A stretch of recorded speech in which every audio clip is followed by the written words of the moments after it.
In the southern Philippines, the Coastal Conservation and Education Foundation, or CCEF, is running programs to sustain coastal and marine biodiversity and improve the quality of life for local communities. CCEF works in partnership with 51 local government units in 8 provinces nationwide.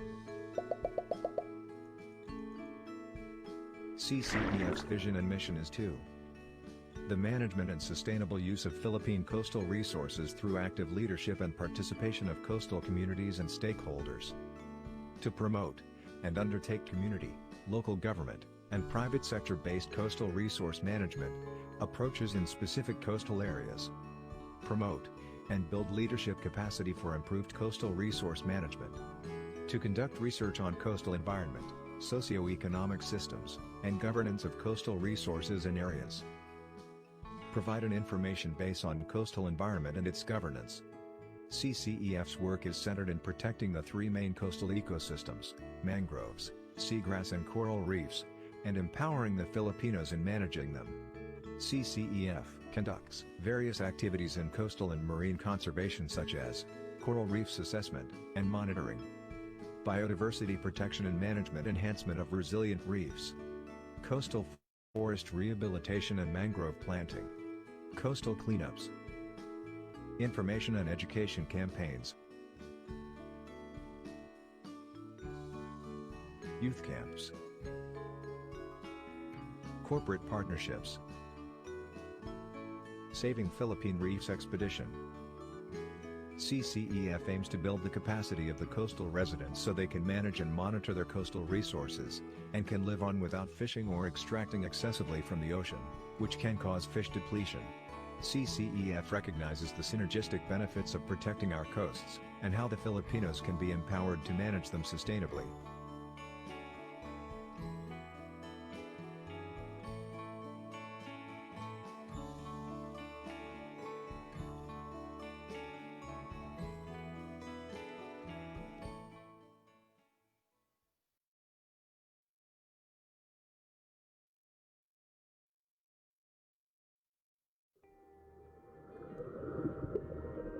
The ocean is the heart of the planet.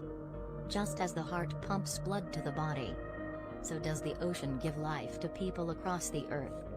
With more than 7,000 islands and a coastline that stretches to at least 18,000 kilometers, the Philippines is home to many coastal communities that rely on the abundance of its marine and coastal ecosystems. Over time, the rising demand for fish and use of destructive methods has resulted to a tremendous strain on our coastal resources, putting our oceans in greater risk to climate change, typhoons and diseases. In the Our Ocean program, we aim to create sustainable coastal communities with a special focus on the holistic approach through the implementation of our 3 projects, Project Smile, Project Sealed, and Project Secured. Project Smile, Sustainable Mangrove Program through information, linkages, and ecopreneurship. The aim of Project Smile is the development of a sustainable mangrove program in Barangay Bayasang, Talisay, Cebu, Philippines by establishing public-private partnership with the local government of Talisay, the Academe University of the Visayas, local schools, the business sector and corporate partners, to support mangrove protection and management, environmental conservation, and ecopreneurship. Project Sealed, Sustainable Environmental Advocacy through Coastal Law Enforcement and Ecotourism Development in Siquijor Province. The Project Sealed aims to strengthen the Siquijor Coastal Resource Management Alliance and partnerships among local governments, units and other stakeholders toward achieving sustainability for coastal resource management. Through coastal law enforcement, microfinance, and ecotourism development in the province of Siquijor. For this project, CCEF focuses on developing the top 3 MPAs that won in the latest Isla de Fuego MPA Awards 2019 last June 17. Binawangan Marine Sanctuary, Along Marine Sanctuary, and Tualapas Marine Sanctuary. Project Secured, Sustainable Environmental Advocacy through Community Development. understanding of marine ecosystems, recovery of fish stocks, and ecopreneurship development, in Southeast Cebu. The aim of Project Secured is to strengthen governance structures for MPA and/or MPA network management in at least 7 municipalities in the island province of Cebu.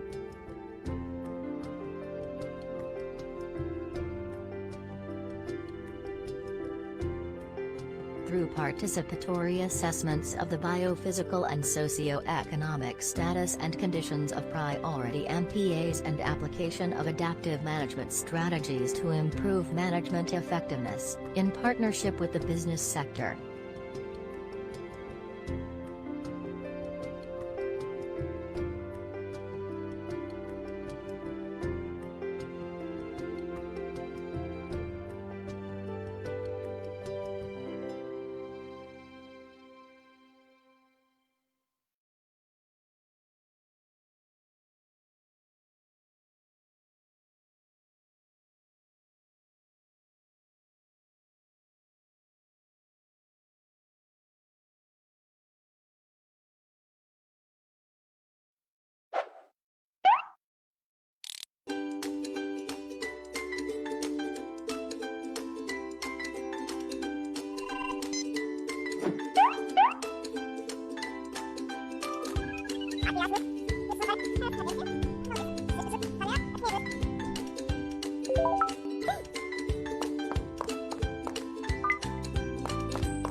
In the southern Philippines, the Coastal Conservation and Education Foundation, or CCEF, is running programs to sustain coastal and marine biodiversity and improve the quality of life for local communities.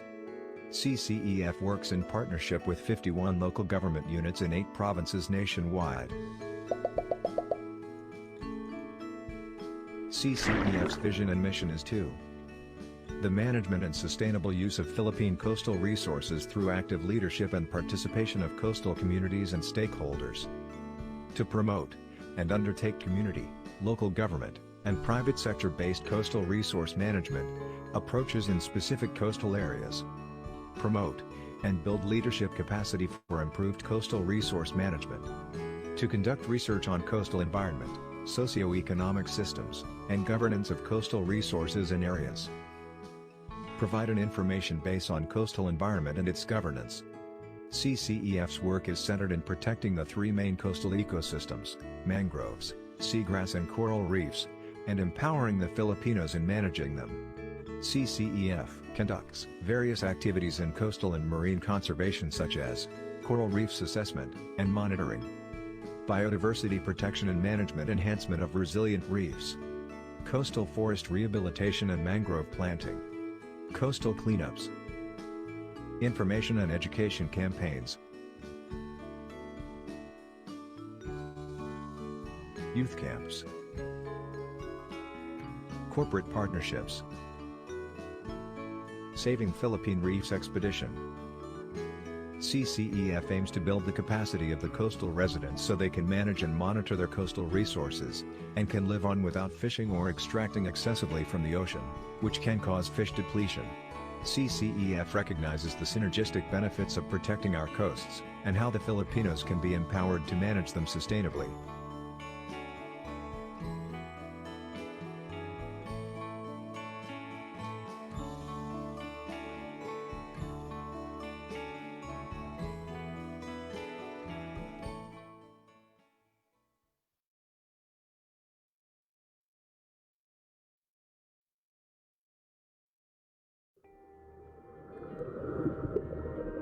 The ocean is the heart of the planet.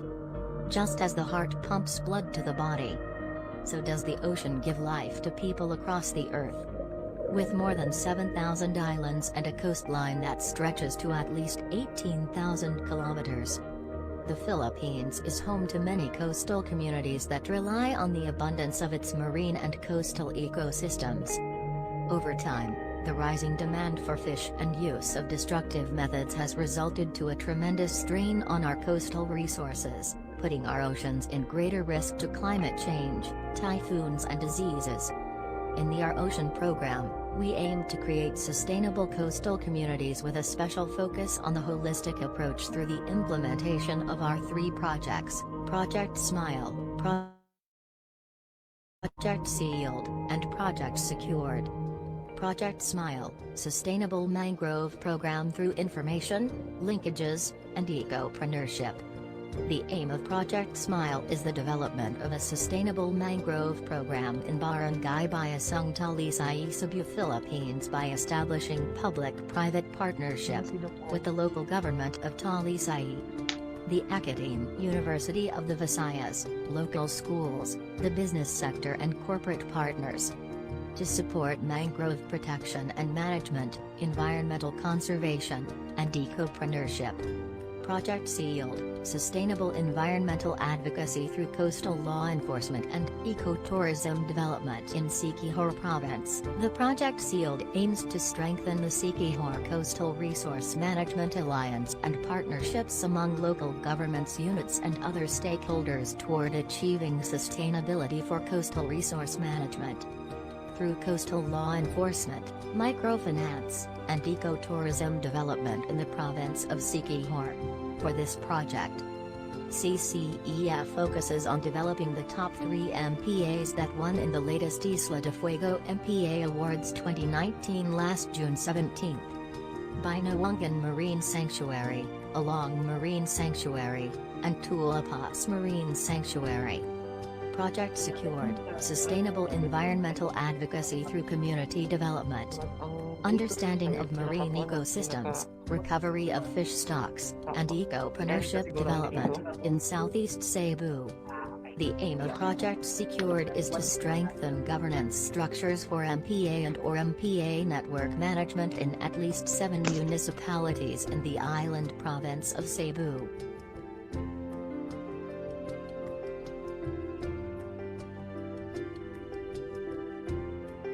Through participatory assessments of the biophysical and socio-economic status and conditions of priority MPAs and application of adaptive management strategies to improve management effectiveness, in partnership with the business sector.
In the southern Philippines, the Coastal Conservation and Education Foundation, or CCEF, is running programs to sustain coastal and marine biodiversity and improve the quality of life for local communities. CCEF works in partnership with 51 local government units in 8 provinces nationwide. CCEF's vision and mission is to the management and sustainable use of Philippine coastal resources through active leadership and participation of coastal communities and stakeholders, to promote and undertake community, local government, and private sector-based coastal resource management approaches in specific coastal areas, promote and build leadership capacity for improved coastal resource management, to conduct research on coastal environment, socio-economic systems, and governance of coastal resources and areas, provide an information base on coastal environment and its governance. CCEF's work is centered in protecting the 3 main coastal ecosystems, mangroves, seagrass and coral reefs, and empowering the Filipinos in managing them. CCEF conducts various activities in coastal and marine conservation, such as coral reefs assessment and monitoring, biodiversity protection and management, enhancement of resilient reefs, coastal forest rehabilitation and mangrove planting, coastal cleanups, information and education campaigns, youth camps, corporate partnerships, Saving Philippine Reefs expedition. CCEF aims to build the capacity of the coastal residents so they can manage and monitor their coastal resources, and can live on without fishing or extracting excessively from the ocean, which can cause fish depletion. CCEF recognizes the synergistic benefits of protecting our coasts, and how the Filipinos can be empowered to manage them sustainably.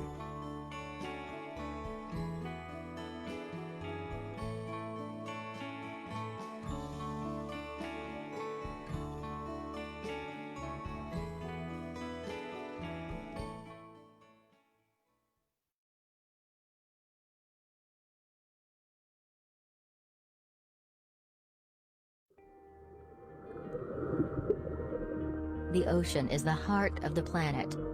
Just as the heart pumps blood to the body, so does the ocean give life to people across the earth. With more than 7,000 islands and a coastline that stretches to at least 18,000 kilometers, the Philippines is home to many coastal communities that rely on the abundance of its marine and coastal ecosystems. Over time, the rising demand for fish and use of destructive methods has resulted to a tremendous strain on our coastal resources, putting our oceans in greater risk to climate change, typhoons and diseases. In the Our Ocean program, we aim to create sustainable coastal communities with a special focus on the holistic approach through the implementation of our 3 projects: Project Smile, Project Sealed, and Project Secured. Project Smile, Sustainable Mangrove Program through information, linkages, and ecopreneurship. The aim of Project Smile is the development of a sustainable mangrove program in Barangay Bayasang Talisay, Cebu, Philippines by establishing public-private partnership with the local government of Talisay, the Academe University of the Visayas, local schools, the business sector and corporate partners. To support mangrove protection and management, environmental conservation, and ecopreneurship. Project Sealed, Sustainable Environmental Advocacy through Coastal Law Enforcement and Ecotourism Development in Siquijor Province. The Project Sealed aims to strengthen the Siquijor Coastal Resource Management Alliance and partnerships among local governments units and other stakeholders toward achieving sustainability for coastal resource management. Through coastal law enforcement, microfinance, and ecotourism development in the province of Siquijor. For this project, CCEF focuses on developing the top 3 MPAs that won in the latest Isla de Fuego MPA Awards 2019 last June 17. Binawangan Marine Sanctuary, Along Marine Sanctuary, and Tualapas Marine Sanctuary. Project Secured, Sustainable Environmental Advocacy through Community Development. Understanding of marine ecosystems, recovery of fish stocks, and ecopreneurship development, in Southeast Cebu. The aim of Project Secured is to strengthen governance structures for MPA and/or MPA network management in at least 7 municipalities in the island province of Cebu.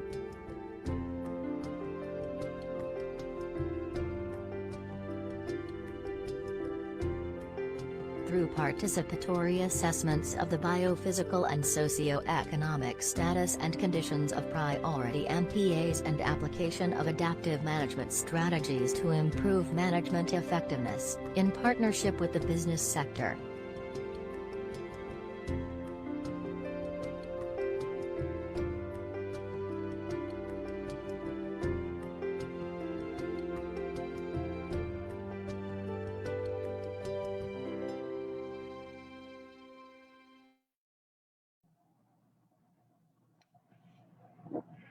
Coastal Conservation and Education Foundation, or CCEF, is a recognized leader in coastal resource management who commits to create sustainable coasts with involved communities, proudly brings its first virtual Marine Protected Area, or MPA, conference 2020 with a theme Sharing Experiences, Common Lessons on Sustainable Marine Conservation and Management.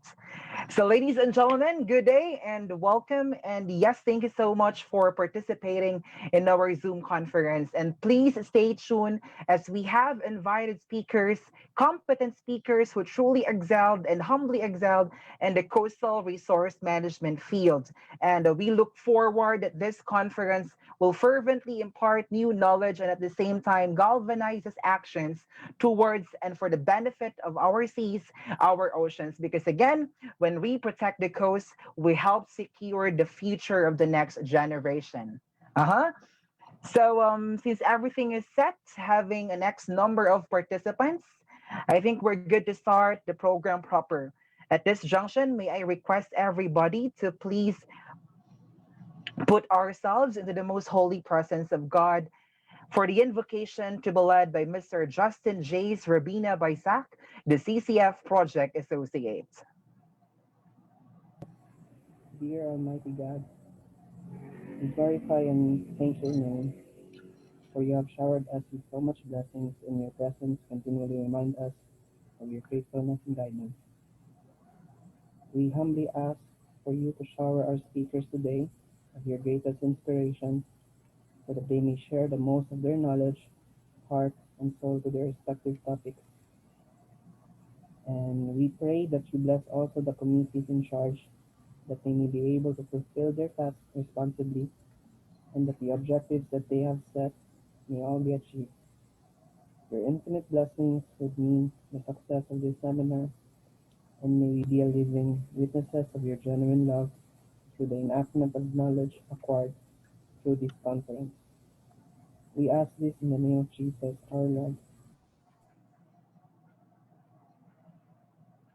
In the name of the Father, the Son, the Holy Spirit. Amen. All right, again, so this is the first virtual MPA Conference 2020 with the theme Sharing Experiences, Common Lessons on Sustainable Marine Conservation and Management. So basically, it's a 2-day conference. For the day one, let's have a run through of what will be the activities or the topics that we discuss for today. All right, so let's wait for the program to be flashed on the screen. But meanwhile, so what you're going to expect for the day one of the Zoom conference for the first virtual MPA conference, there will be three important topics. One is the topic on the Coral Triangle and global climate change. And the second one is the topic of marine protected areas in the Philippine setting to give a local flavor of the first talk on the Coral Triangle and global climate change. And the last talk will be the state of Visayas MPAs that will have a discussion on the milestones and the progress or the interventions of CCEF, local interventions to some of the current project sites. So these are the three salient topics that we are going to discuss for the day one of the conference. For the day two, we'll have another time slot for that to discuss the day two conference before we end our day one activities. Uh-huh. So hope you will stay till the end of the discussion because once the all the talks are done, so we will have our open forum. So please be mindful of some of the etiquettes or tips while we are going to have the Zoom conference to avoid some distractions and etc. So please observe the following guidelines during the Zoom meeting. Number one, please be mindful of your location. Number two, please minimize distractions and focus on instruction. Number three, remember to mute your microphone. Number four, think about your actions in front of the camera. Fifth, ask questions through Zoom chat room and do not forget to indicate your name, the company you're affiliated with, and the name of the speaker to whom you address the question. So here's the format once you will once you address a question later for the open forum discussion.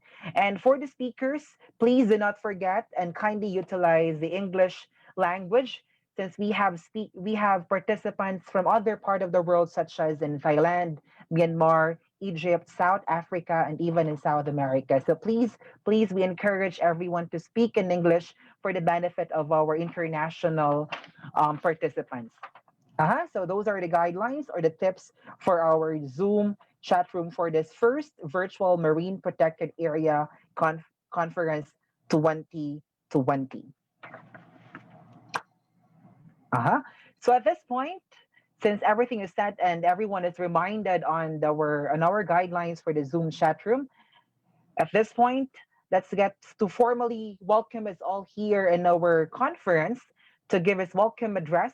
We have here the CCF Executive Director. The CCF Executive Director graduated Bachelor of Science in Business Administration, major in management from Silimani University, Negros Oriental. He also has a diploma in professional management and development, business banking, and third entrepreneurial finance course from Asian Institute of Management. He also has extreme experience in strategy formulation, organizational and enterprise development, and as well as project planning, development, monitoring, and evaluation. He also has been working with the civil society organizations or CSOs and cooperatives for over 10 years.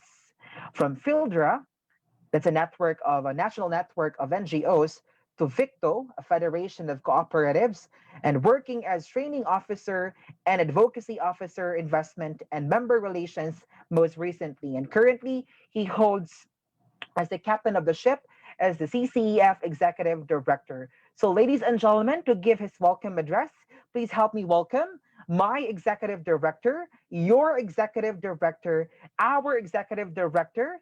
We have Mr. Auburn Patrick Ricky V. Samson. Thank you, Lloyd. Good afternoon, everyone. Um, Welcome to the first CCEF virtual MPA conference. We are overwhelmed by the number of registrants for this conference. Originally, this was envisioned to be a meeting of the two MPA networks that CCEF is partnering with, in Siquijor and in South Cebu. Before the pandemic came into the picture. So with the pandemic and the restrictions on travel and mass gatherings, we decided to do a virtual MPA conference and decided to expand the participants, of the discussion.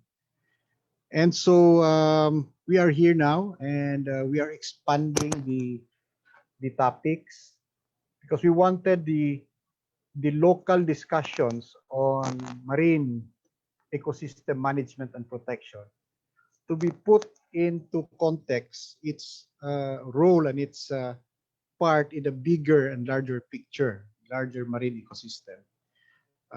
That is the coral triangle. And what is that coral triangle and how it affects the local marine ecosystems where we are. And we're trying to bring it down to the Philippine setting and down to the local settings in our provinces and cities and municipalities.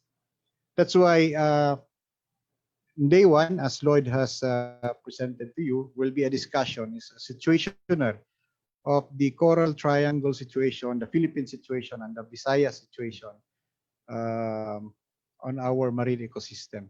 With this, we hope that we have a greater appreciation of our ecosystem, on how our small patch of marine ecosystem affects the bigger picture. And with this appreciation, we hope that you get more inspired and we get more committed to the protection and conservation of the marine ecosystem. That is a gift given to us by our Almighty Father. So we hope that after today's inputs, tomorrow we will be seeing you again, because tomorrow will be a discussion from among the local government units and the marine protected area networks that we are partnering with in the Visayas and in Mindanao. So I'd like to welcome in our group participants from all over. We have from Kingdom of Saudi Arabia, Myanmar, Australia, United States, Sri Lanka, Thailand, Indonesia, Singapore. I don't know if I've mentioned everyone.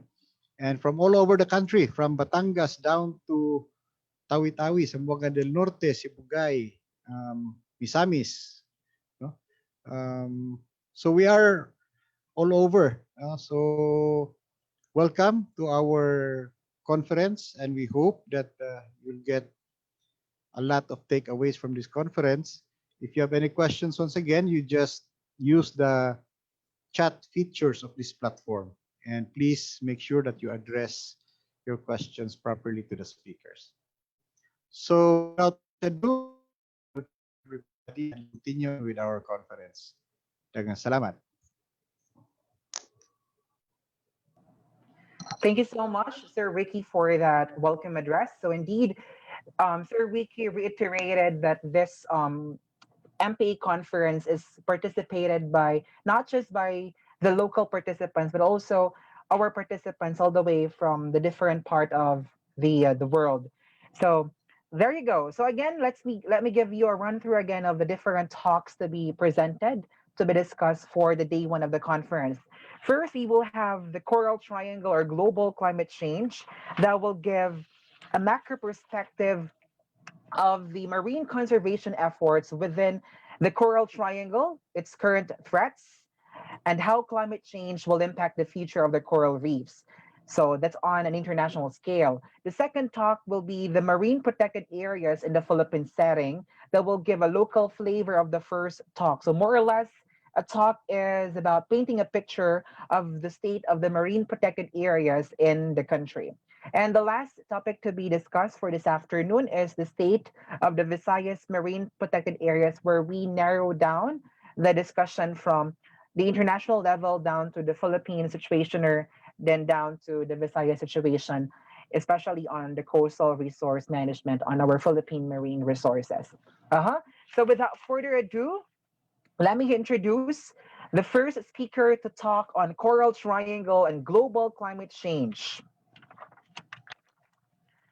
Our first speaker joined Delta Tech ARD Incorporated in April 2016 to serve as the chief of party for the USAID Sustainable Ecosystems Advance or SEA project.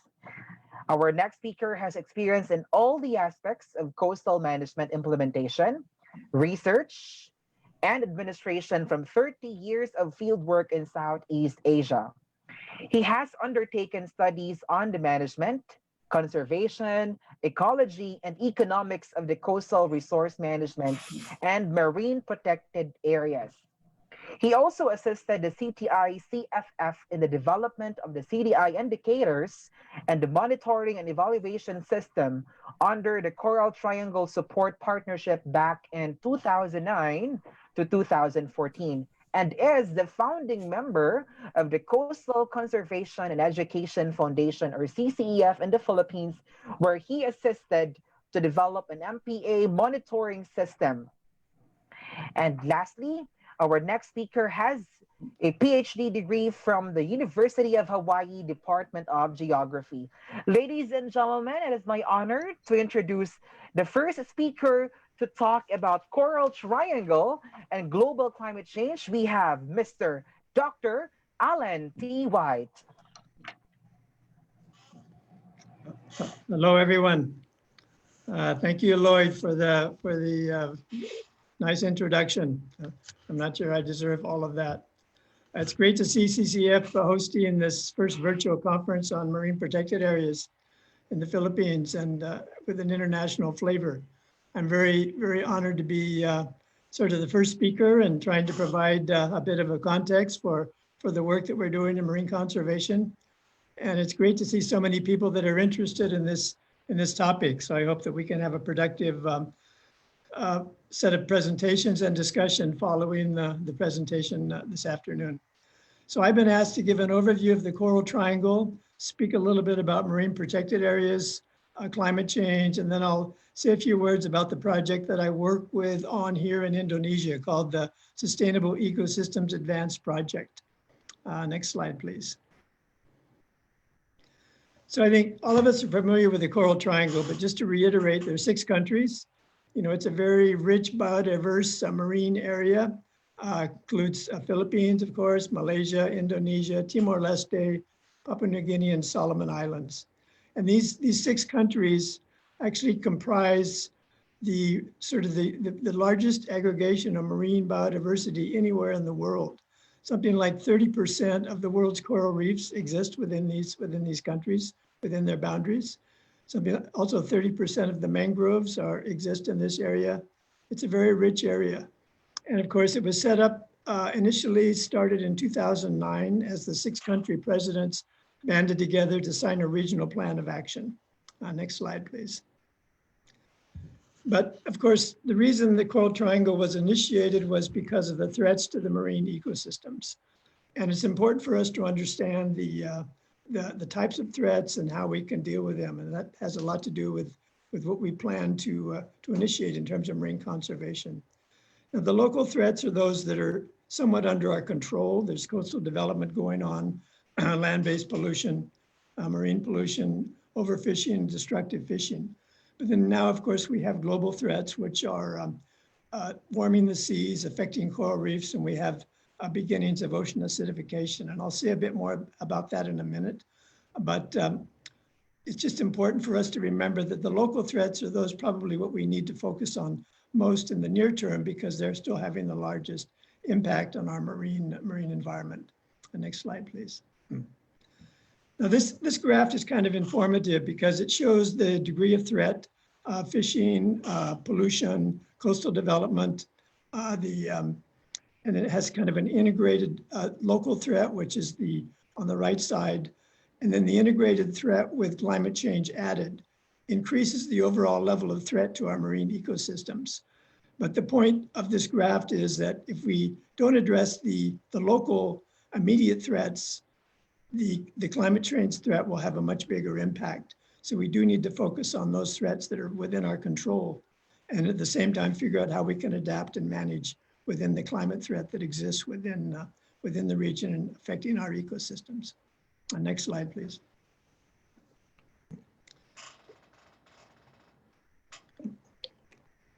Now, the regional plan of action that was established in 2009 within the Coral Triangle has five goals. And the goals focus on seascapes, looking at ecosystem approach to fisheries management, establishing networks of marine protected areas, and then looking at how we can adapt and build resilience to climate change, and then looking at how we can strengthen measures to protect marine threatened species. Now, this regional plan of action is now being revised. It's in the second version, although these five goals are still prominent in the revised edition. The new version of the regional plan of action should be out later this year, but it's not yet finalized. So we're just referring to this document. Next slide, please. And within the regional plan of action and over the course of the development of the Coral Triangle Initiative, a quite elaborate and effective monitoring and evaluation framework was set up to measure progress towards the five goals. So very simply, what it does is it provides some output indicators for each one of the five goals. And then it looks at higher level outcome indicators where we start looking at the quality of the marine ecosystems, the quality of coral reefs, the fish stocks, and then ultimately to what extent we're contributing to the benefit to people through affordable food and livelihoods to people that live in coastal communities. So the monitoring and evaluation framework was actually designed in a way that would show benefits to people and highlight the processes that are important to make that happen over time by setting up marine protected areas dealing with climate and fisheries management. The next slide. So I'll say a little bit now about the extent to what marine protected areas have been developed within the regional plan of action. The goal by 2020 was to have MPAs established and effectively managed. Now that's a big goal. We're already in 2020, and of course we're not there. We have a lot of work to do. But the target, which has been achieved, was to set up a regional-wide Coral Triangle MPA system, or CT-MPAs, and have that in place and have it functional. Now it is in place. I wouldn't say that it's fully functional, but we'll say a bit more about that so you can have a better understanding where that is across the region. Next slide. So the Coral Triangle MPA system was designed in a manner that it would incorporate basically all the MPAs across the 6 countries, with the idea that it would look at individual MPAs and their design. It would look at local ecological and governance networks and how we would establish small networks within countries or at the national level. And then maybe look at the national level for learning networks and governance, and then ultimately have what we call a system at the regional scale. And it's called a system and not a network because basically it's a large database that helps us track progress against all the work and MPAs across the Coral Triangle. And the main value is it provides some clearly defined strategies and principles among the countries for designing their MPAs and moving towards more effective management. I would encourage you all to have a look at this document. It's available online in the Coral Triangle Initiative website and in other places. So it's a valuable document to refer to in your MPA work. Next slide, please. I think all of us understand what MPAs are for and how they're established in the basic sense. But in this region, a very important aspect of MPAs are providing income and support for communities. In other words, biodiversity is important, but biodiversity doesn't translate immediately to the local fishing community if they don't see some benefit. And the benefit, of course, comes from enhancing fisheries production. It also comes from enhancing some kind of livelihood or sustainable food.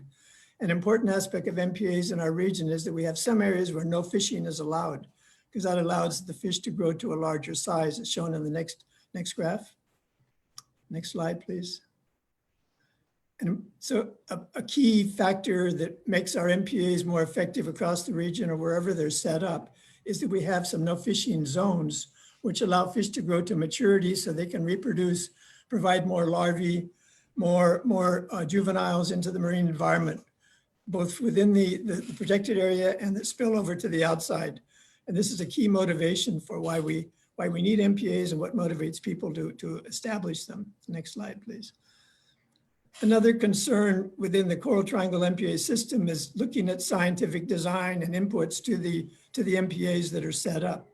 And a key factor is having them be large enough that they accommodate home ranges for the fish, for the marine life that are within that particular area. Of course, we all know that some fish have a small home range, maybe less than 1 kilometer, and some may go 10 to 100 kilometers. So we need to have different protected areas of different sizes. So they're well covered in terms of their ability to reproduce and not be captured in fisheries. Next slide, please.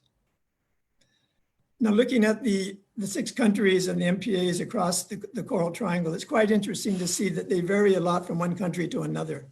For example, the average size of a protected area in Indonesia is about 1,460 square kilometers. That's the average size. In the Philippines, the average size is 12 square kilometers. So in the Philippines, as many of us know, they're often implemented through local government units at the community, and they're very locally based. Whereas in Indonesia and Malaysia in particular, they're pretty much managed under national or provincial governments. They tend to be larger, but they also tend not to have large no-take areas.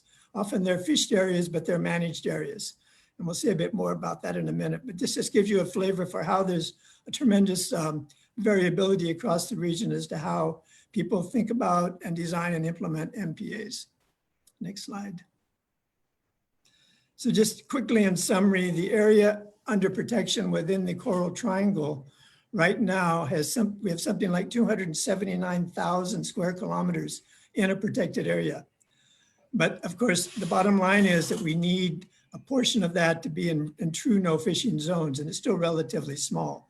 But at least legally, we're moving forward and protecting significant areas. In Indonesia alone, something like 30% of their reefs are within a protected area, which is great, but that doesn't mean that they're all effectively managed. And it's noted in this table, we see that some are locally managed, like in Philippines, it's quite high. Papua New Guinea, Solomon Islands are mostly locally managed, whereas Indonesia, Malaysia are more under the national authorities. So next slide, please. Now, just quickly to give us a perspective on the status of the marine protected areas across the region, the indicator system that was set up through the monitoring and evaluation framework has a target of 20% of total marine habitat within a protected area. And as of now, we have about 17.8% of our reef habitat within a protected area, 9.4% of territorial waters, and a small percent of extended economic zone within a protected area. There's also an indicator target for percent of each habitat in no take or no fishing zone. The target is about 10%. Approximately now we have about 2% in no take areas. So we're still quite lacking on that. In the bottom target, percent of MPAs under effective management, we're aiming for about 25%. We only have about 1 to 2% in what we consider effective management. And the criteria for effective management is spelled out in the Coral Triangle MPA system framework document, and also within national plans that have been established in the different countries. So it's quite easy to determine what we mean by effective management. Next slide, please. Now, I thought this is an interesting a result of a study. This is a global study, but it has a lot of relevance for our region that we work in, because it highlights that staff and budget capacity is a 3 times better predictor of fish population biomass outcomes compared to size and longevity of an MPA. The point is we need to invest in the actual management of the MPA. On the right side, the blue bars, we see the blue bar that is the least extended, and that represents the adequate staff capacity to manage an area based on the threats and pressures that exist. So the simple message from this graph is we need more investment in the actual implementation at the local scale. You know, design and the area and the longevity are all important, but we also have to really invest in the actual management. So that's a key message, and it's true in all the countries of the Coral Triangle. Next slide, please. Just to give you a sense of what the Coral Triangle Initiative does at the regional scale, there's a regional secretariat, and there's a senior officials body that meets about once or twice a year that deals with the issues across the 6 countries. And in this recent meeting of the CTI Senior Officials Meeting 2019, with respect to marine protected areas, they're suggesting looking at a little more focus on sustainable tourism and how tourism can assist marine protected areas. They're setting up a task force to do that. They highlighted the need for inputs to the Coral Triangle Atlas, which I'll say a bit more about in a minute. They would like each country to certify the categories of their MPAs at 1, 2, and 3, level 4. This is spelled out in the Coral Triangle MPA system framework. And they also want to nominate some external advisors for reviewing the categories 3 and 4, which are sort of the large and more effectively managed MPAs across the region. And then trying to encourage more pilot activities to feed into the system. And then finally, they're looking at an award system or award program to be launched in 2021, looking at the better managed MPAs across the region. So I just thought that'd be interesting to share what's going on at the larger scale. Next slide, please. And then finally, just sharing some of the lessons from the Coral Triangle Initiative and the MPA work that's been done. Across the 6 countries, finding common goals has been very essential. You know, what are the key things that each country and group can learn from each other? And there's been a number of workshops and sort of lesson sharing similar to this webinar, which is quite key for us to build on each other's lessons.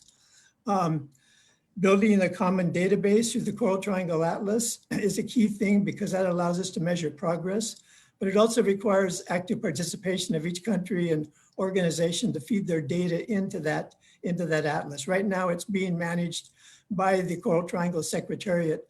It's being moved from the World Fish Center in Malaysia to the Regional Secretariat in Manado, Indonesia. And I would encourage you to explore that a bit more. The monitoring and evaluation indicators have been agreed for this work, but of course it requires inputs from the countries to sort of track and update the information on that. And then a challenge has been the variable capacity across countries in doing their work, from Papua New Guinea to Indonesia, Philippines. They're all quite different levels of capacity, expertise, scientific ability. And then we should all be reminded that gender balance is quite important in all of our work. It's improving, but still a lot of work to be done on that. And regional exchanges are quite key to move the system forward. Next slide, please. Okay, now I'll say a few words about climate change and what's happening in the Coral Triangle, or what some of the possible effects are. And I think many of us are quite aware of this. But you know, the projection is that sea surface temperature will rise by 2 degrees centigrade from baseline of 1960 to by 2040. Now that's quite a big temperature increase. We haven't seen all of that yet, but it's starting to increase as we see the coral bleaching. And I think most of us realize that coral reefs are quite vulnerable as temperature goes up. And we're going to be seeing more and more of that. So it's something we have to really plan for in terms of building resilience to the reefs and looking at areas where maybe that are less vulnerable, and build that into our planning. It's projected that sea level rise will be between about 48 plus or minus centimeters by 2040 and 120 centimeters by 2100. Now that's a major sea level rise. That's about 1 meter, a little bit more than 1 meter. So we can imagine how that's going to affect our shorelines in many areas in terms of flooding, beaches, how that affects the nearshore habitats, and has a major impact on coastal development. Who is planning for development now needs to really start considering these realities, which are quite confirmed projections. Desalinization and warming temperatures will increase the risk of acidification.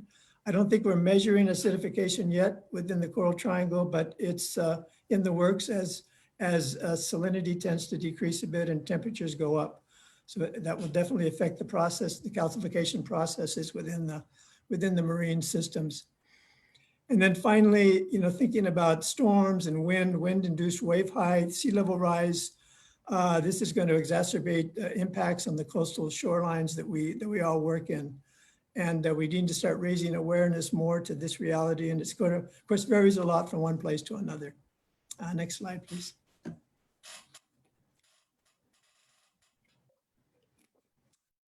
This is just to remind us that the Coral Triangle Initiative has a climate change adaptation plan, both a local one and kind of a regional one. And I would encourage people to look at this because a lot of thought went into these plans, and it helps us think about how we plan locally and how we can work on national policy to improve our adaptation and work on climate change. There's a lot of good thinking that's gone into this, but it requires investment and action on the part of many organizations and local governments. And it's not only national government that really has to address these issues. We all have to be thinking about it for sure. Next slide, please. Now, I pulled out a small section from the Malaysia National Plan of Action in response to climate change, 2019. I think this is quite appropriate. It highlights that we need to protect multiple representatives of resilient habitats, covering a range of conditions within our areas.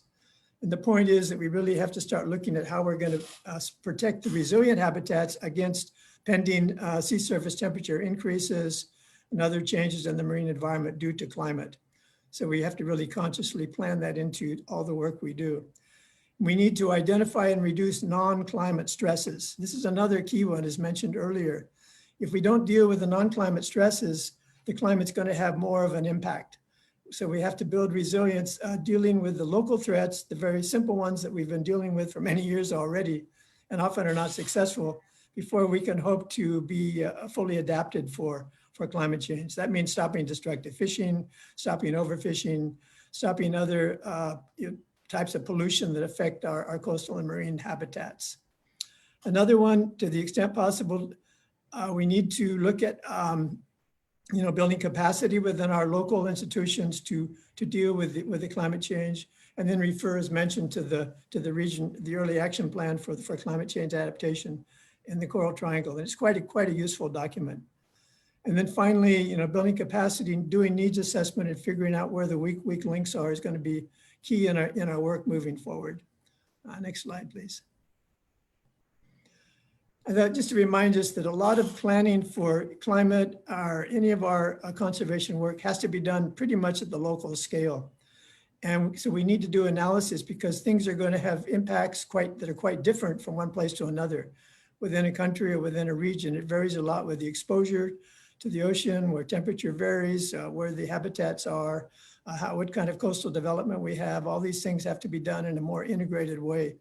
So like, for example, in Philippines, where each municipality is developing a coastal resource management plan, they can begin to integrate these factors into their plans in an effective way. In Indonesia, it's being done at the provincial and also the district scale, where they have plans that are more localized and considering these various factors for conservation and climate adaptation. Next slide, please. And finally, a lot of the work on the Coral Triangle that's being done, it can only be shared if it's recorded in a database. And that's where the Coral Triangle Atlas is quite key. As mentioned, this is now going to be housed in the Regional Secretariat Manado. It needs technical assistance. It's also quite an expensive and big operation to manage. But having inputs to this helps us share across the country borders and gives us an opportunity to really see where we're at. It's an active database. You can see the good maps that are there and the data that exist that are updated to some extent. Next slide, please. Quickly, I wanted to just introduce the work that we're doing here in Indonesia.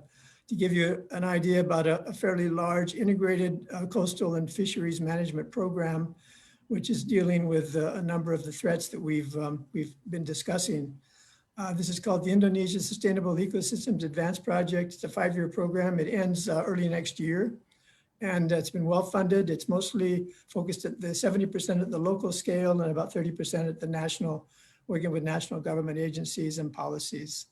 Next slide, please.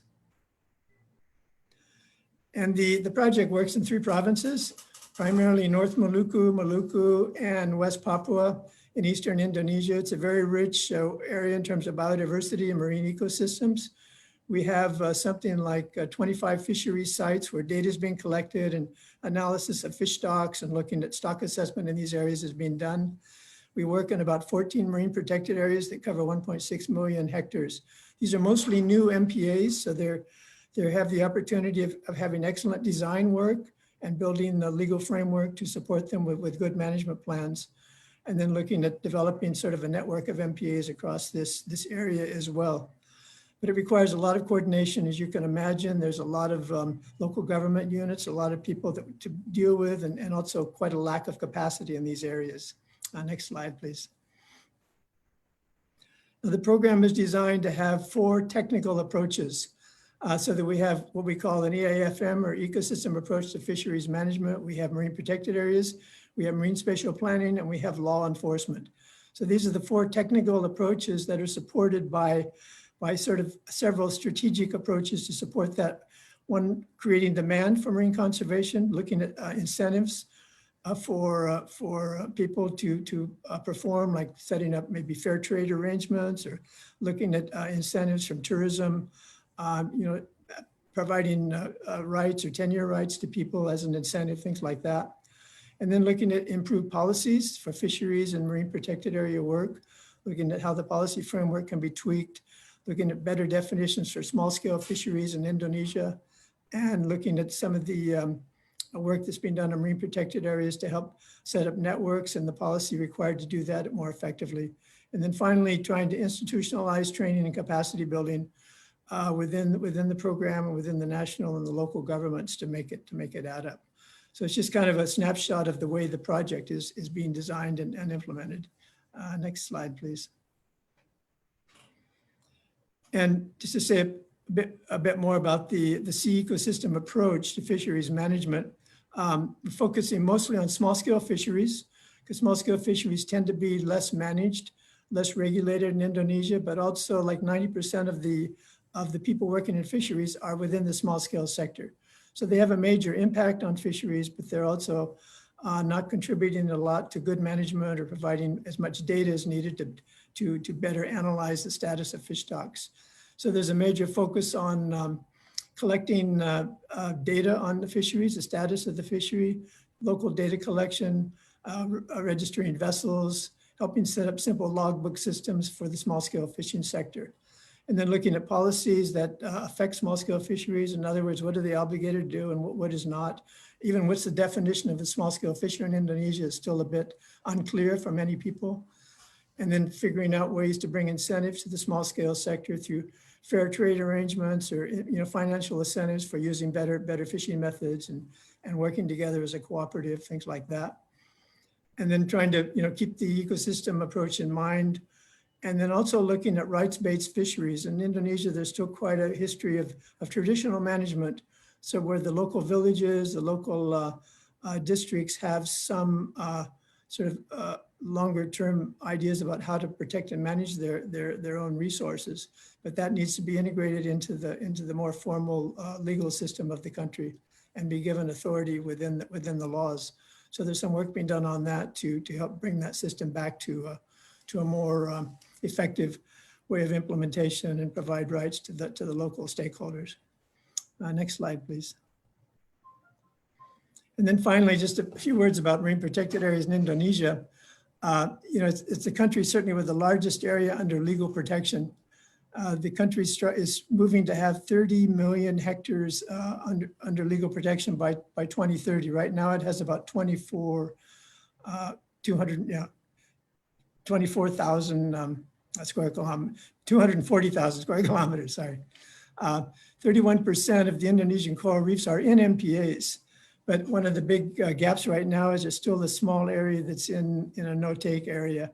And it's something that we're working on within the area of Eastern Indonesia where the project works to try and ensure that the no-take areas are in the right locations, that the potentially resilient reefs are in those areas, and that there will be some level of protection for those sites. So that's a key thing in the design process, moving it forward. Next slide, please. And then finally, this just shows the marine protected areas within the sea project sites that we're working on. Covers quite a large area. In addition to the actual sites, we've developed an area called areas of interest, which would be an expanded MPA network that's designed across the larger area of 6 provinces in Eastern Indonesia, which would cover about 49% of the marine waters of Indonesia, actually. And it's designed as a resilient network of MPAs, but it's only a design at this stage. So it has a long ways to go towards implementation, but it gives us some hope that we're moving in the right direction to have a much better level of protection in these areas in the future years, assuming that the government and donors can continue to support that work. Next slide, please. And then just a few considerations on the context in Indonesia for some of the issues that we deal with.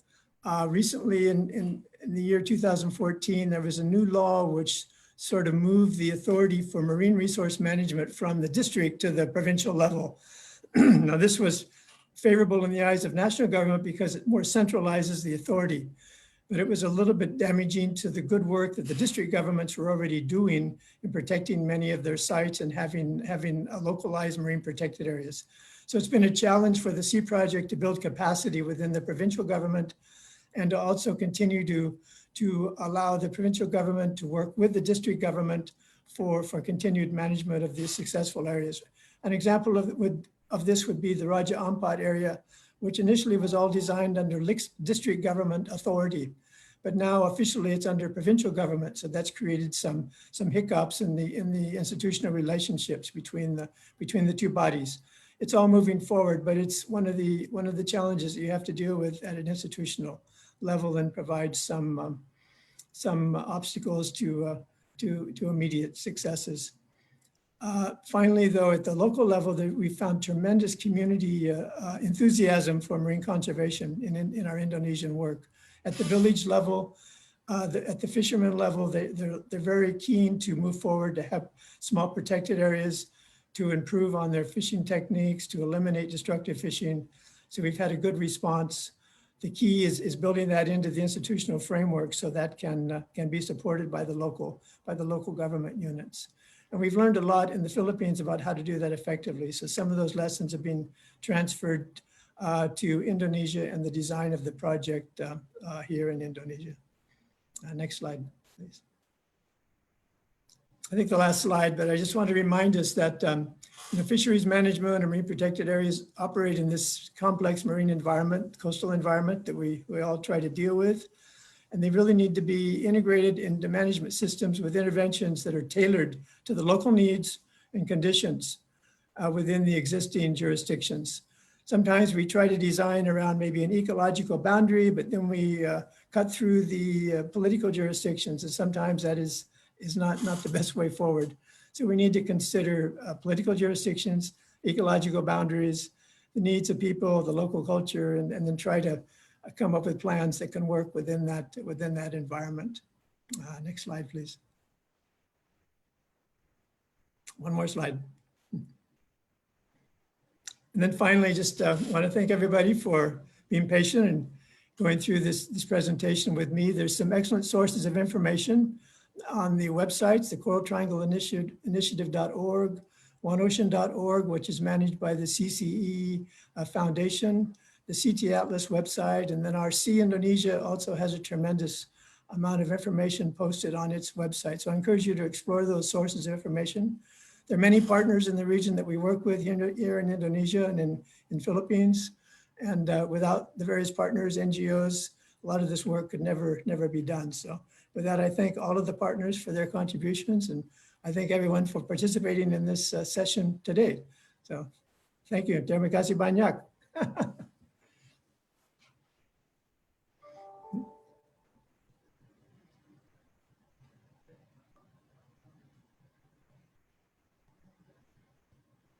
Thank you. All right. So thank you so much, Dr. Alan T. White, for that informative talk on the Coral Triangle and global climate change. So please do not forget, if you want to have the content of the presentation or the nitty-gritty of it, you can always visit oneocean.org. So just try to search some of the information there, since we cannot give the copy of the presentation that was given by Dr. Alan T. White a while ago. So hope you understand. But again, rest assured that the salient topics discussed can be found in these websites flashed on your screen. So thank you so much, Dr. Alan T. White, for giving us a macro perspective of the marine conservation efforts within the Coral Triangle, its current threats, and how climate change will impact the future of the coral reefs. And again, we would like to remind everyone that we have Facebook Live as well, just in case you will have some technical glitch in your Zoom conference.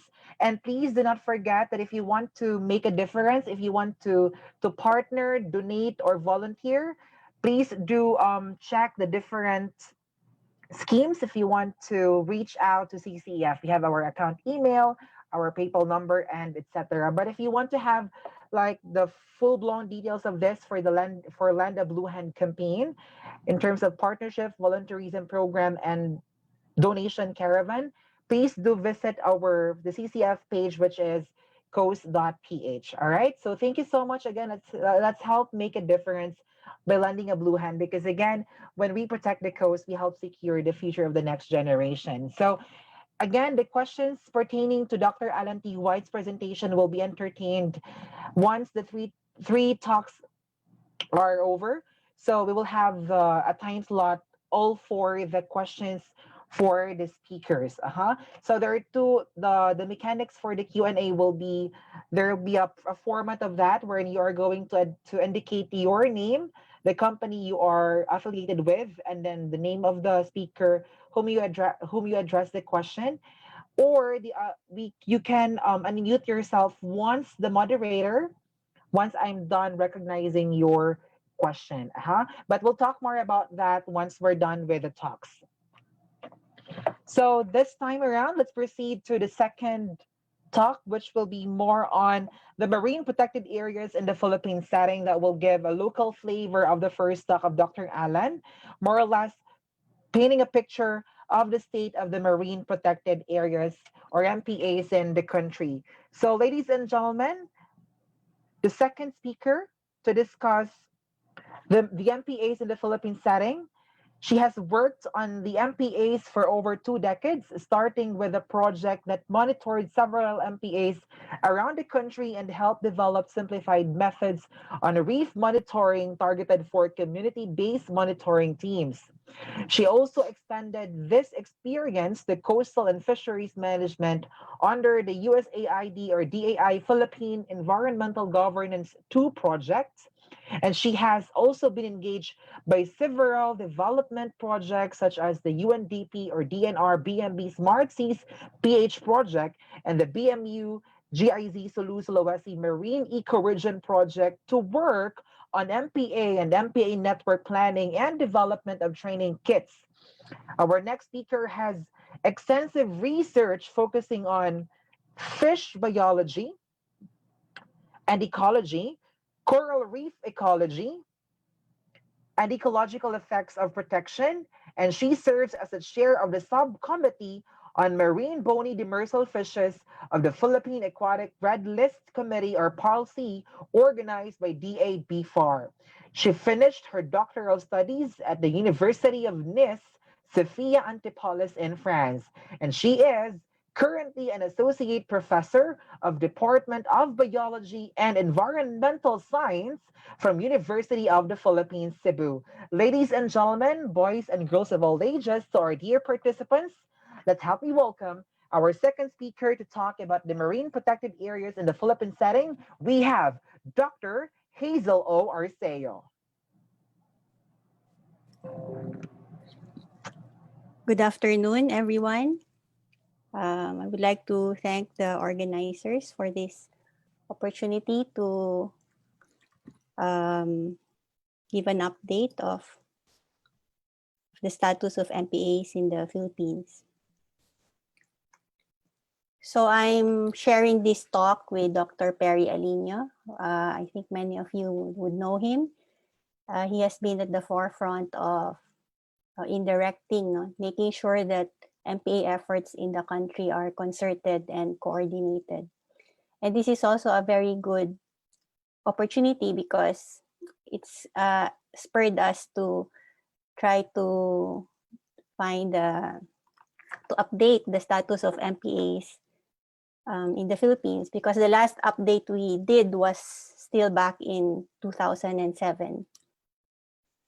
So for this talk, I will present a very brief history of the important developments, milestones in the development of MPAs in the Philippines, highlight the key features of MPAs in the Philippine setting, and I think Alan already mentioned some, present our preliminary summarizations of the present status and trends of MPAs in the Philippines, try to revisit the targets and the agenda that were set several years back, 2 decades ago, and then see how we can move forward in terms of sustaining and still improving the effectiveness of MPAs in the Philippines.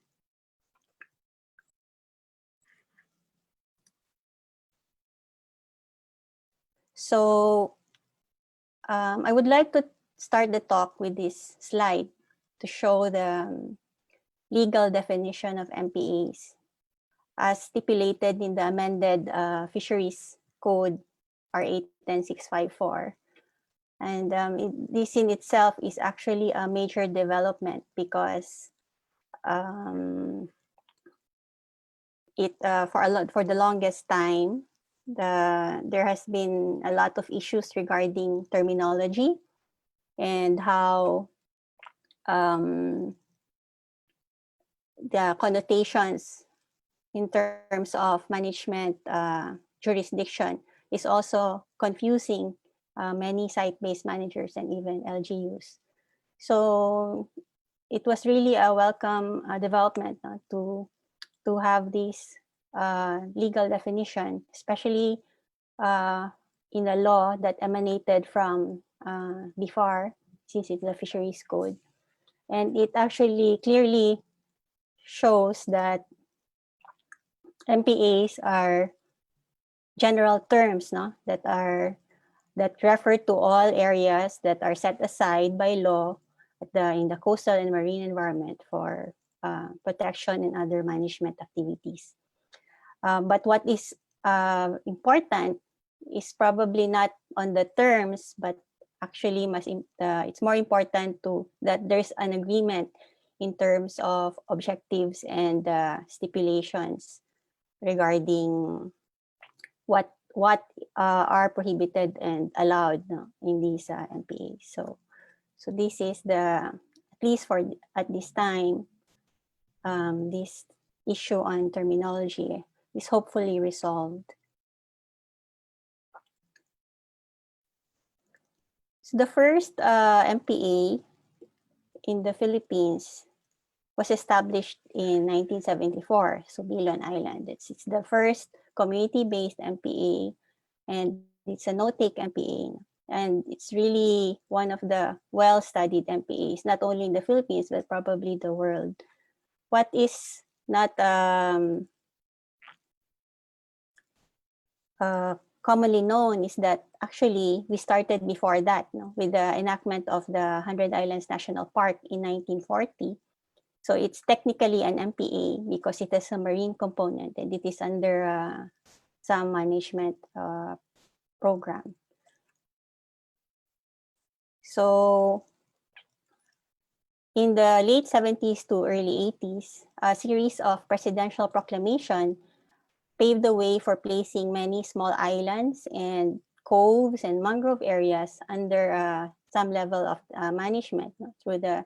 So we saw that the establishment of TZMRs, wilderness areas, and mangrove swamp forest reserves. In fact, you would be surprised if an island in your area is actually a protected area under this presidential proclamation. For example, the more notable places are Boracay Island, it's a TZMR, and even Bantayan Island in Cebu, it's a wilderness area. In the decades after, we saw the proliferation of community-based MPA initiatives.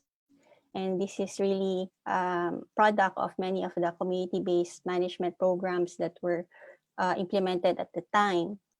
During this time, so the Tubataha Reefs was also established as the first national marine park, and for a time, the only national marine park, no? With that level of that category in the Philippines. And also at this time, there were two significant national laws that were enacted that was really provided a lot of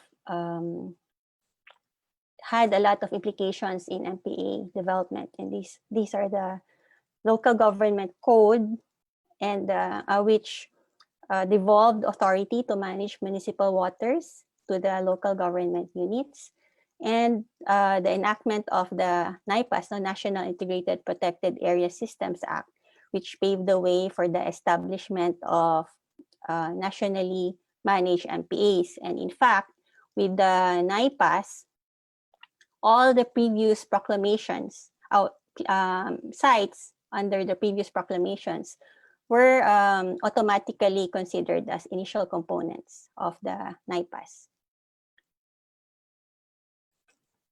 In the succeeding years, because of the devolution, so we saw many LGU managed MPAs, or the LGUs took it upon themselves to establish MPAs at their sites. And then more recently, actually, there's a shift, no, as we saw how it is necessary to scale up initiatives. And so we are seeing several sites that are adopting a networking approach, or that many MPA networks are being established. And the most recent development is probably the enactment of the expanded NIPAS Act that formally legislated all the many initial components of the NIPAS into permanent protected areas. So as of 2014, there's about 1,800 MPAs in the country at the time, and most of these are LGU managed at different levels of government, barangay, municipal or citywide, and even with the assistance of the province in many cases. The primary purpose of establishment is mainly for fisheries sustainability. That's why the default mode in the Philippines for protected areas was actually no-take zones. So even our early protected areas, MPAs are already no-take zones, unlike in other countries. And then that's why, if you see, we have many MPAs that are called fish sanctuaries. Over time, the MPAs have been recognized as an emerging strategy for biodiversity conservation, especially by the LGUs. And in fact, there are many MPAs now that are established for specific species, like dugong sanctuaries. And also some MPAs now encompass or include whole habitats or even multiple habitats to cover the whole ecosystems. So this is a table showing the number of MPAs in the Philippines over time based on the different consolidation before. And the last three were the status updates that we did previously. So they are according to political regions. And if you note, these are the old political regions, not yet updated, because so that we can try to compare the recent data with the previous information where we cannot declassify already. So take note also that I used indicative number of MPAs, no, because these are really not necessarily absolute numbers. They're not probably not unique sites, because we know some sites have multiple proclamations, and so the database tend to count them multiple times. And then we also know that some MPAs are actually part of larger protected areas also. So there will probably be some duplication or so if you look at the numbers below, there is a general sort of doubling rate every 5 years. And I believe in the early parts, it's really the increase is more a reflection of the how the documentation is improving and how people are more and more people are starting to share their information, because initially this effort to integrate information is not very known. But recently, so in recent years, and if you look at the number, it's 1,900. It's not very different from the last number that was published in 2014. No, and I think this is more now a reflection of really additional sites that are being established for protection. So we are into over 1,900 MPAs now, and that includes both LGU managed and nationally managed MPAs. Again, these are just preliminary summarizations that we tried to put together for this talk, and we will still refine it further for a more proper update. And then over time, you can see that the MPA sizes have improved. During the first review that we did in 2000, majority of the MPAs were actually in the smallest size class, less than 10 hectares. But in 2007, we already saw a shift, and now it's really more clearly seen that the MPAs are actually shifting to larger sizes from about 10 to 100 hectares. And that's quite a big development, especially if we want to try to protect major critical habitats. And small MPAs will probably not be very effective. And that's why we are also advocating to go large if you are planning of establishing MPAs. But of course, the size will really depend on the practical factors like manageability and other factors. So we have to balance that also, but at least to establish as big as can be managed effectively in the area.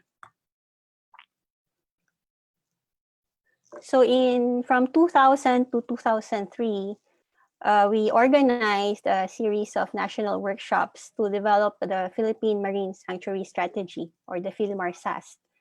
And this was on the heels of trying to operationalize what was initially recommended in the first fisheries code, which was that time was enacted 2 years earlier.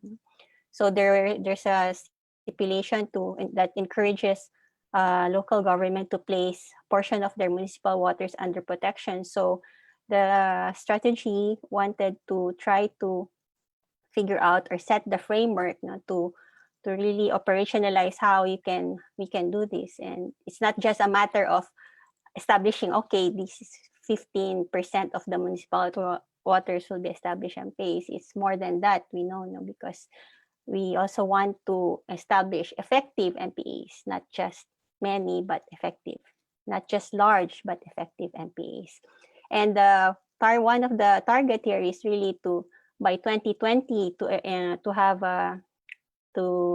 for the good coastal ecosystems to be maintained. So this is something that we also want to review at this time. No? If where are we in this target, because it's 2020. So this talk and is really very good opportunity for us. And the ultimate goal is by 2050 to have sustainable development of coastal and marine ecosystems. So how do we move from here to there? So that's also something that we might need to check on in many discussions, and also in our local or site-based initiative. How do we contribute to that target?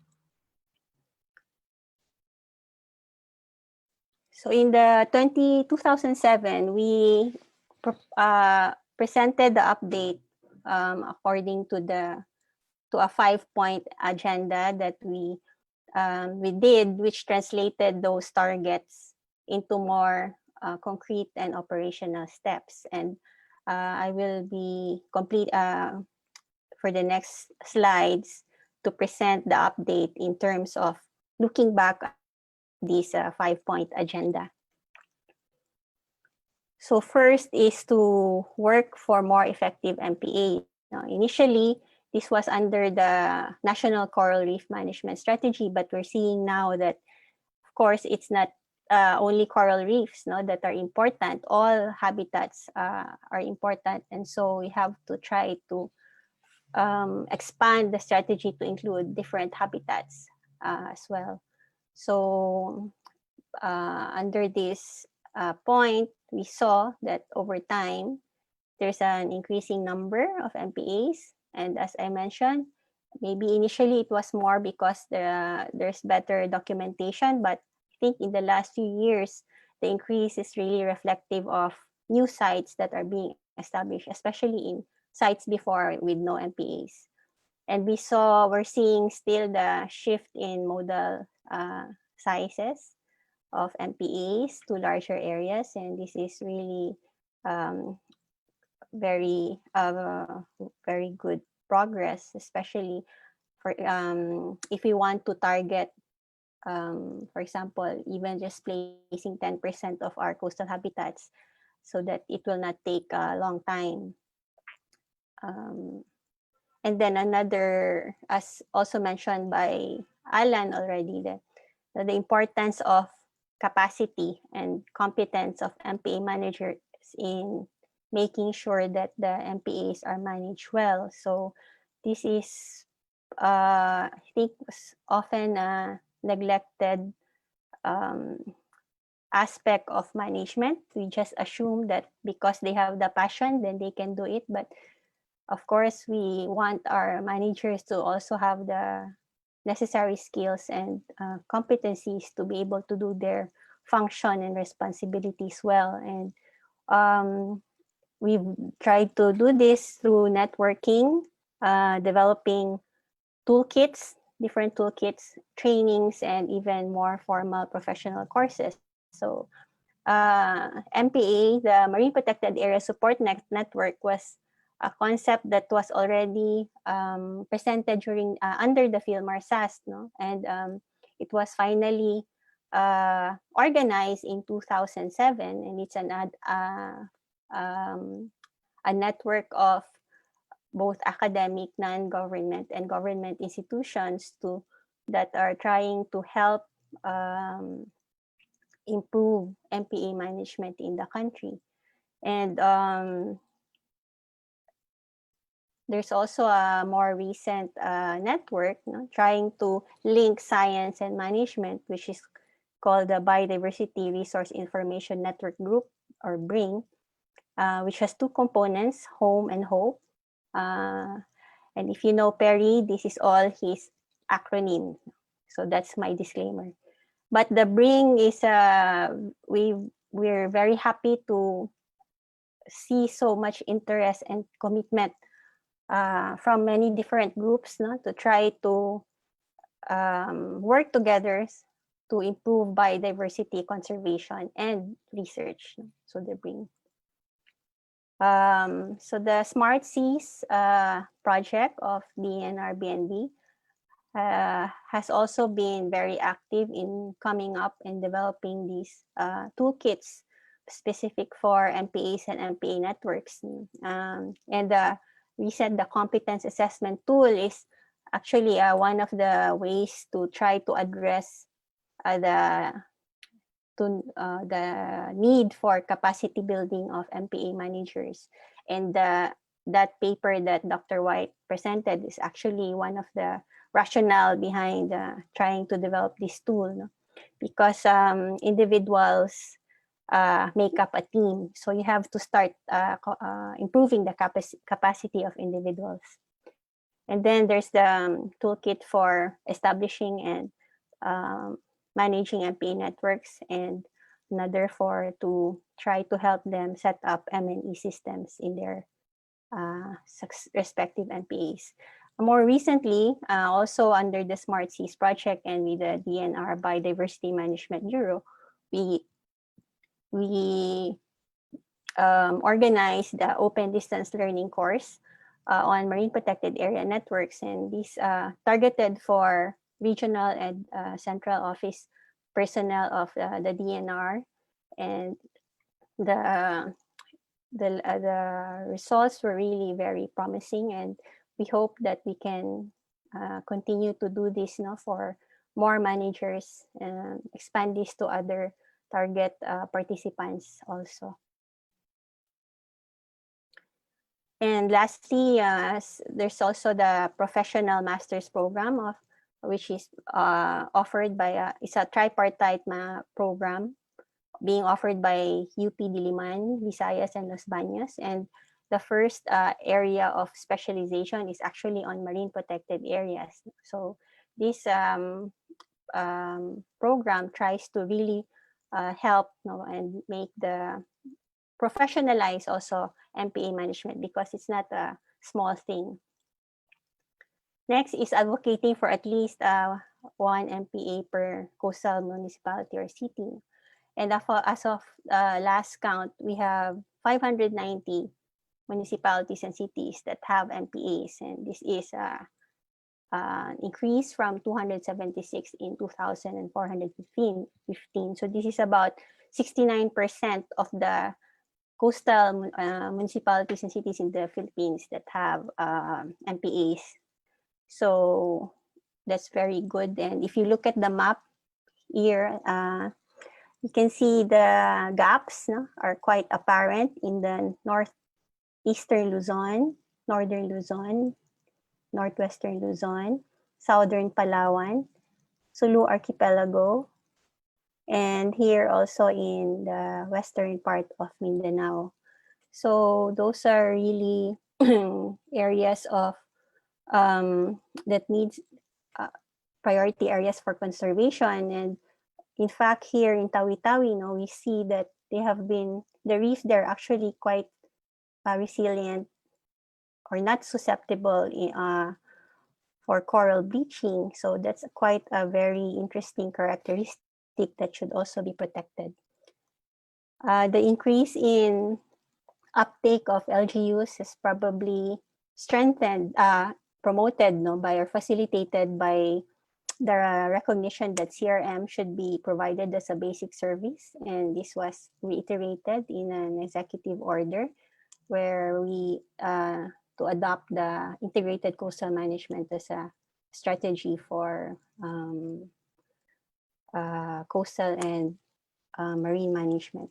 Integrating MPAs also into higher development plans so that the LGUs, the local governments, can see how the MPAs fit into the bigger picture and how they can also support or how MPAs can contribute to their higher level development goals.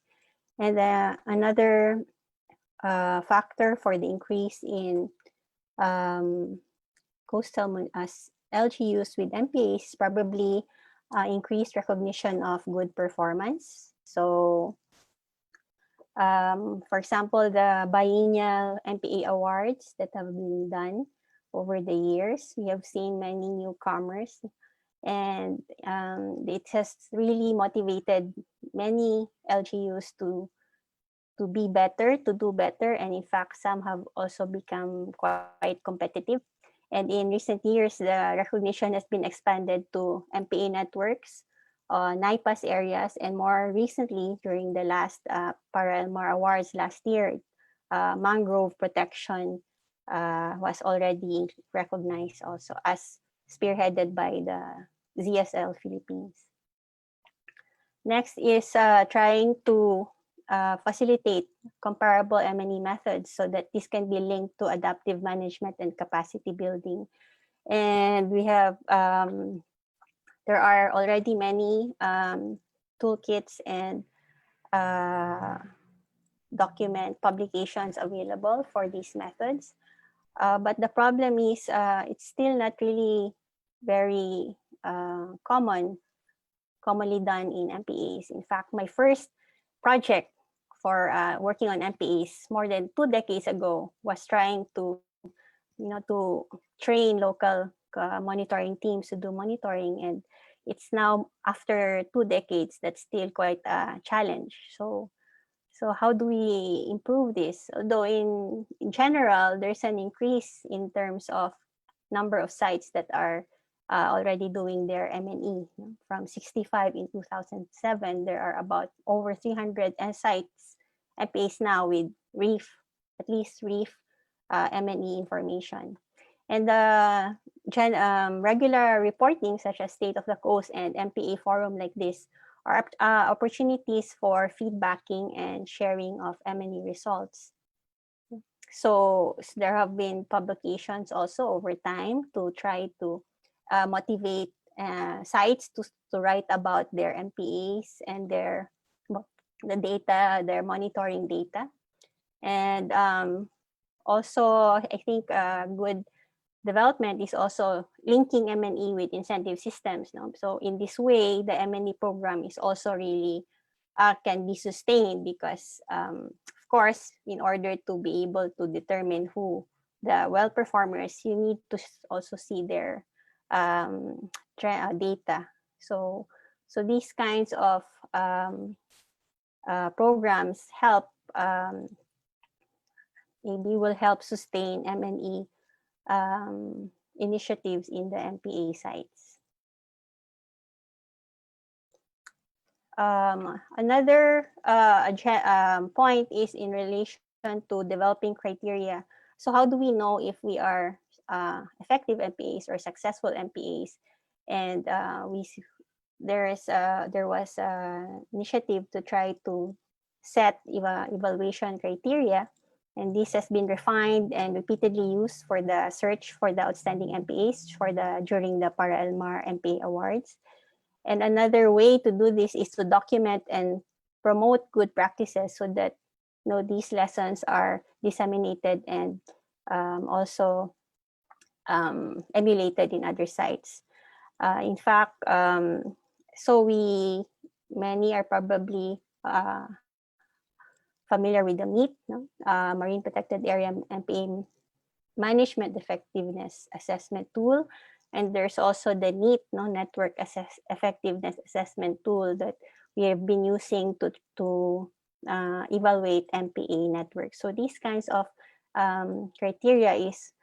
criteria tools are important, and it also makes the process of recognition and evaluation more transparent and that systematic. And people are also happy looking at it because they see the things that they need to have to work for so that they can move towards being more effective in their management. So last is looking at how MPAs fit into the bigger picture of people and nature. And I think Alan already talked a lot about about climate change and the site. How do we plan our site-based MPAs so that we are also resilient, and we can try to address issues that are beyond the MPA boundaries. Another way of fitting MPAs into the bigger picture is by adopting a networking approach, scaling it up, to an ecosystem-based level. For example, marine key biodiversity areas and inter-LGU alliances, adopting ridge-to-reef framework, so from highlands to islands. And in Northern Mindanao, they already have the ridge to river to reef framework. So it's expanding the framework and so that there are support programs that are in place, and not just MPAs, and they are not enough as standalone management strategies. And also we have these fisheries management areas that are being facilitated by a BFAR, which try to also protect larger offshore areas for fisheries sustainability. So as a last, how do we move forward after all these things? First is to try to address the gaps in space. So the size is still not as big as what we want, and as well as the sites, areas where there's still a lack of MPAs. In time, so trying to make sure how management effectiveness is sustained, not just in the early years, but how do you make them institutionalized? So that's something that we have to think about. Enhancing capacity building in many programs. So because now establishment is secondary, how do we make sure that the existing ones are really effective? If using incentive systems would help, then that's one of the things that they also need to make sure, institutionalizing these kinds of systems. And lastly, really collaborating for integration and synergy, because we see MPAs are not islands. They are affected by threats and issues beyond their boundaries. So how do we plan for that? And planning for that will require us to really integrate our efforts and collaborate with other sectors in the area, not just for protection, but sustainable sectors that will ensure sustainable development of the coastal and marine ecosystems. So thank you very much for listening, and I would like to thank the MSN partners and all those who are contributing to the MPA database. Ivy, who is now maintaining the database, and CCEF for the invitation to talk. Thank you very much. Thank you so much.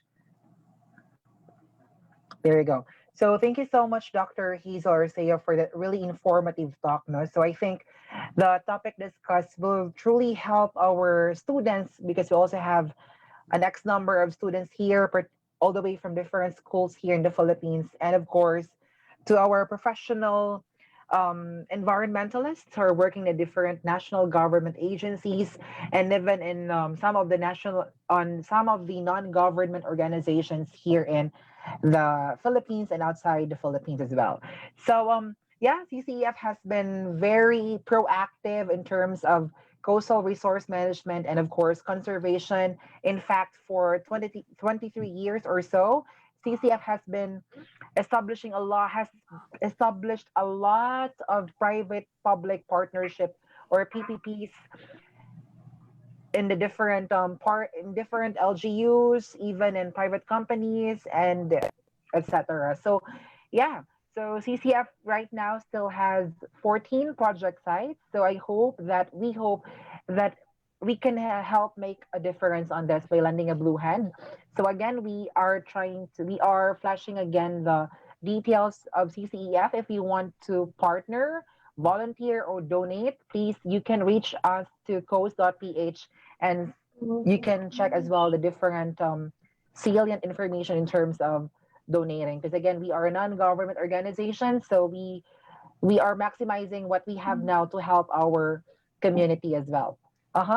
So going back to the topic earlier, owing to the data presented by Dr. Hazel, that for among the political regions, Region 7 holds 525 MPAs. No, well, in fact, that leads the Region 7 having the most number MPAs in the entire Philippines because it has 520 25 active MPAs. And of course, she also discussed about the 5-point MPA agenda. And I really wonder what's with the MPAs in the Visayas setting. And I guess this can be a good intro on the discussion for the next talk, which is about the state of the Visayas Marine Protected Area to be discussed by our next speaker. Our next speaker holds a PhD degree in zoology, specializing in marine biology from the University of Hawaii at Manoa. She further specialized in coral reef ecology and management, including marine protected areas effectiveness and assisted coral reef recovery, which also include developing coral reef rehabilitation protocols and reef fish recovery research. While at the University of Hawaii Manoa, she was a Fulbright scholar under the Philippine Fulbright Agricultural Scholarship Program back in 2006 to 2009 and was also granted with the Asia Pacific tuition fee differential. She also received the following scholarships: the East West Center Degree Fellowship 2010 to 2012, the first Melgatory and Buddy Hendrano Fellowship through the East West Center 2010, and the EWC Alumni Association Scholarship back in 2010 to 2011. After completing her PhD in 2012, she returned to the Philippines and resumed working at the Coastal Conservation and Education Foundation, or CCEF, serving different roles over the years from being the research director to executive director and consultant. The CCF is a nonprofit organization focusing on coastal resource management using marine protected areas as its primary marine conservation and fisheries management tool. Her work with CCEF brought her to study, protect, and at the same time manage the coral reef systems in Cebu, Bohol, Negros Oriental, and Siquijor provinces, at the same time engaging with the coastal communities and local government units in these areas. She was awarded as the Siquijor Province Coastal Resource Management Champion in 2019 during the Isla de Fuego MPA Awards. She also continued her academic work at Silliman University Institute of Environmental and Marine Science, or SUIEMS, as adjunct professor and researcher to this year 2020. Moreover, Dr. Maypa also actively serves as a member of the DENR Apo Island Protected Landscape and Seascape and the International Union for Conservation of Nature Species Survival Commission, or IUCN SSC, for snapper, bream, and grunt specialist group, and among others. Her personal advocacy is on food security through coral reef conservation and fisheries management.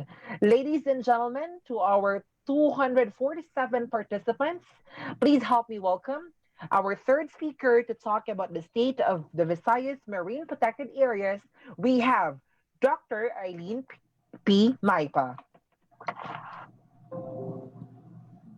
Thank you, Lloyd, for that introduction. Let me share my talk.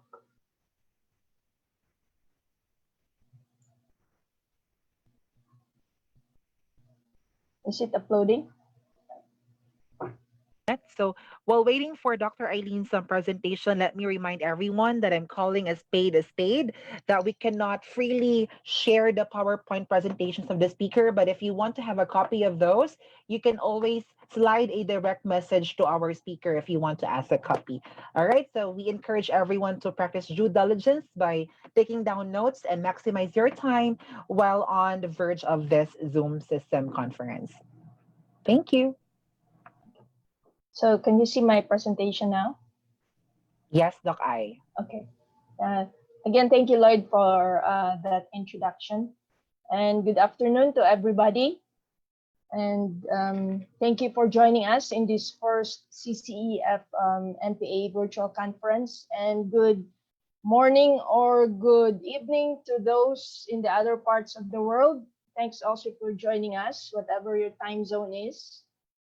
So my task this afternoon is to give you the flavors of the Central Philippines Marine Protected Areas.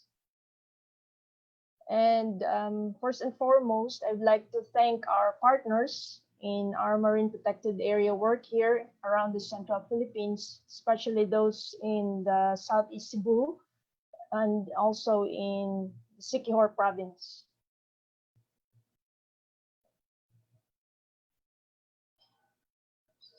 So this is our MPA sites here in the Central Philippines.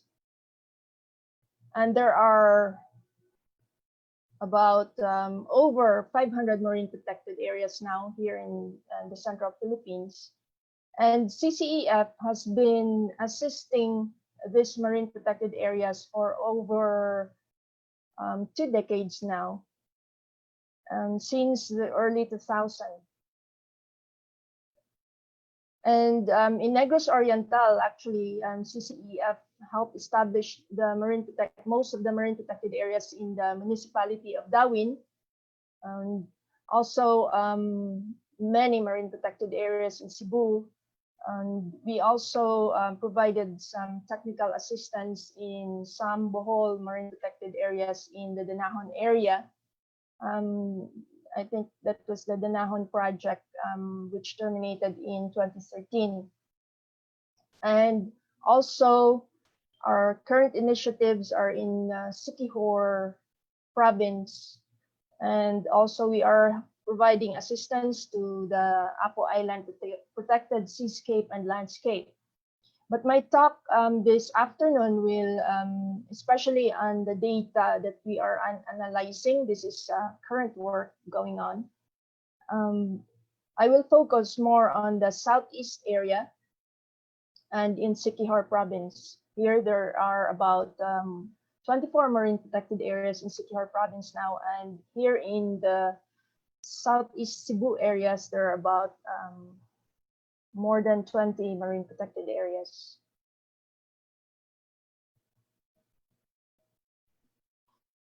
So before moving on to the gist of my talk, I would like to level up with you some of the marine protected area jargon that we are using so that you can understand. I'm pretty sure some of you are very familiar with these terminologies, but I'm also pretty sure some are not familiar. So for those who are well versed with the MPA jargon, please bear with me so that we can understand each other. So on your top right portion of your monitor right now, there's this terminology we call target fish. So that's this group of fish that are commercially important or has high commercial value, and these are primarily sought after by the fisher folk. So examples would be the large predatory fish or the piscivores. These are like fish eating fish. So these are those that are large in size. There are some examples here, like your grouper, your snapper, and then your emperor.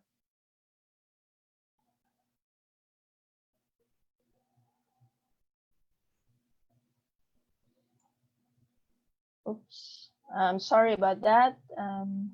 My mouse is not working well. Okay, and oops, okay, sorry about that. And so there's another group we call the target fish. We call the invertebrate. The name speaks for itself. They feed on invertebrates, and I don't know if you're familiar with the sweet lips. And then here's a juvenile Napoleon wrasse here, or the labrid under the wrasses. And then there's also this goatfish. And of course, many are familiar with the, in Cebuano, local dialect, we call it mulmol, the parrotfish. Although these are classified under herbivores, although there are already studies now that came out and saying that some of these species also feed on bacteria instead. And then an example of another herbivore also is a member of the family of surgeonfishes. This is a small species of surgeonfish, and it used to be maybe 10 years ago, it's not target yet, but today it's sought after by the fisher folk. And another group is the planktivore. And these are the ones, if you're fond of snorkeling and also diving, you will usually see this in the water column or along the reef slopes. On your left would be the fusiliers, or the in local dialect it's called the solid or the looking hook. And then on your right would be the group of Nasal-hexacanthus or unicorn fishes. And then you have a corallivore here, which a member of the butterfly fish family. Many of the species under under Chaetodon today are obligate corallivore, but there are also species that are omnivores. And then you have the tritivore on your right. These are tangs under the family Acanthuridae or surgeonfishes still, but they feed, you see them feeding on the bottom. Some confuse them as herbivores, but they actually feed on the tritus or the particulate dead organic matter.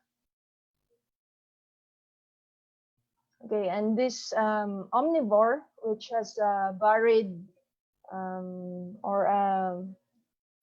they eat a lot of different types of food, so they are called omnivore. This is a batfish.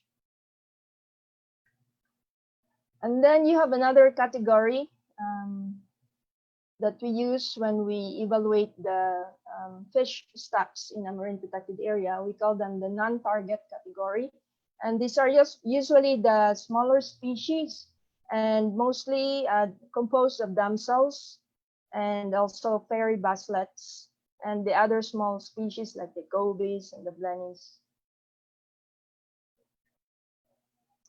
And so this was already, this question has been answered by the previous two speakers, especially Dr. Arceo. She gave us a legal term earlier. I would just like to add that when, especially here in the central Philippines, when we establish a marine protected area, usually we have an objective. And the common objectives would be for fishers' benefits, for livelihood, as a livelihood tool, especially with the tourism right now. Or, I mean, it's the pandemic right now, so there's no active tourism. But before this COVID-19 pandemic, tourism in marine protected areas was very active, and also as a biodiversity tool or resilience tool.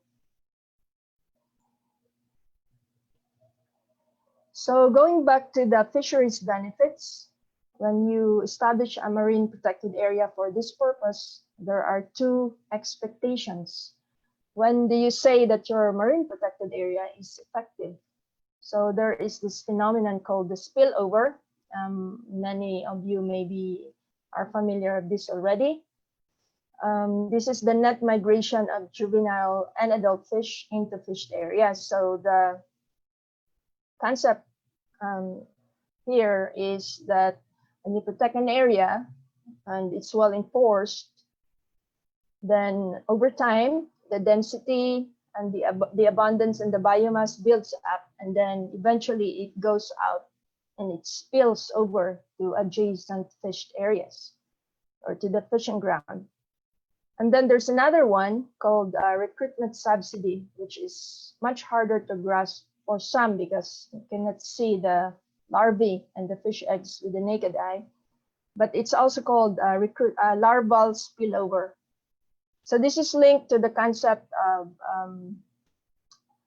fish reproductive potential and fecundity. So this was a work that I did before with Caranx fasciatus, or the big eye trevally. In local dialect, it's called mamsa or talakito. So I've been counting eggs of this fish. And as you can see here in the graph, this is an exponential curve. And then on your x-axis, you have the length of the fish. And on your y-axis, you have the number of eggs. So for example, at a length of about 65 centimeters, your fish can produce about 800,000 eggs. So in short, the bigger the fish, the more eggs it can produce. I think this was also presented in a different manner by Dr. White earlier. So at these times when exploitation rates are very high in our fishing grounds, even to overexploitation, the bigger fish are usually found in the marine protected areas. Thus, it has a higher reproductive potential compared to fished areas. Also, for biodiversity and resilience purposes or objectives, you want your marine protected area to have a more of an intact type of ecosystem. For example, you have a coral reef marine protected area. So you want it to be intact. Remember in your grade school, maybe your science teacher taught you your food chain and your food web. So you want a food web that looks like this. It's more intact, and it has your primary producers, primary consumers, and then you have this fish eating the producers, and then you have another fish eating the fish that ate the primary consumers and producers, and so on. So, and then you have the apex predators, and these are usually your larger predatory fish, the fish-eating fish, the piscivores that I discussed earlier. So this is a work. If you have been following the marine reserve literature, this is an early work of Ras and Alcala on Sumilan Island and Apo Island. I borrowed their graphs. And we are lucky here in the central Philippines that we have actually two iconic marine protected areas. One, Apo Island, which is actually a recipient now for 2019 of the Best Marine Protected Area Marine Reserve Award under Para El Mar for the Maypas category. And also you have Sumilan Island, which was presented by Dr. Arceo earlier. And it was established in 1974, although it had some management breakdown early on, right after its establishment, and there was even Muro Ami fishing in the area. But with Apo Island, protection is relatively very strict and continuous over time. So we're lucky also that Ras and Alcala laid this theories and their models for us to follow or to have. I mean, this serves as a guide for us right now because these are very old marine protected areas, and the patterns of the fish density, the patterns of the species richness and biomass are all here already. So more or less, maybe this is not absolute, but you know, the trends and patterns of densities and biomass and species richness can vary from one MPA to another. But with similar ecosystems, maybe it will be also close. So here, at age 12, for Apo Island, Oops, sorry. It's my mouse again. At age 12 for Apu Island, for the densities of fish, it's still going up. And also for the non-reserve, it's still increasing. For the species richness, it's also increasing. But by 2004, Ras and Alcala did another publication. They analyzed their data again, and they presented us a model of the biomass. And this shows, for example, in Sumilan Island, by 15 years, it shows that the biomass of large predatory fish tapers off and reaches the asymptote. And by 40 years for Apo Island, this is a prediction, this is a model, and their data is still up to 20 years. So by 40 years, in Apo Island, the large predatory biomass reaches its asymptote. So again, by 2010, Babcock and his co-workers, including the data of Ras and Alcala, was published. And let's cover the African part, since we are just in the central Philippines. And if you look at the blue lines here, these are actually the trends that they are seeing. So if we compare that to the model of Ras and Alcala in 2004, for Apo Island, it's actually very close. And for Sumilan Island, it's a bit different trajectory here. It's going down. So Babcock actually was just interested in showing the trends. That's why maybe if you are looking for the actual values, you will not find it in here, because these are lag transformed. So some people would have a difficulty in grasping the values, but just look at the trends. Okay. So we move on now from those early work and from the concepts that I mentioned earlier, and we move on to the actual realities of the marine protected areas here in the central Philippines. So from the reef fish, I will move on to the live hard coral cover and the substrate in our marine protected areas. So this is an ongoing work. I've been analyzing the data here in the central Philippines from the CCEF projects that we've been implemented over the years. And in the central Philippines, we found out that many coral reefs are already degraded and very few are in good condition. Okay, this is a lot of graphs. If you look at the top graph, that's from Southeast Cebu, inside about 16 marine protected areas. And what we did was to plot it from the time of establishment, which is you have 0 here, and then we plug in a trend line. And as you can see, the live hard coral cover is decreasing over time. That's most of our MPAs in Southeast Cebu now are at 17 years or 18 years. That's a lot of time already.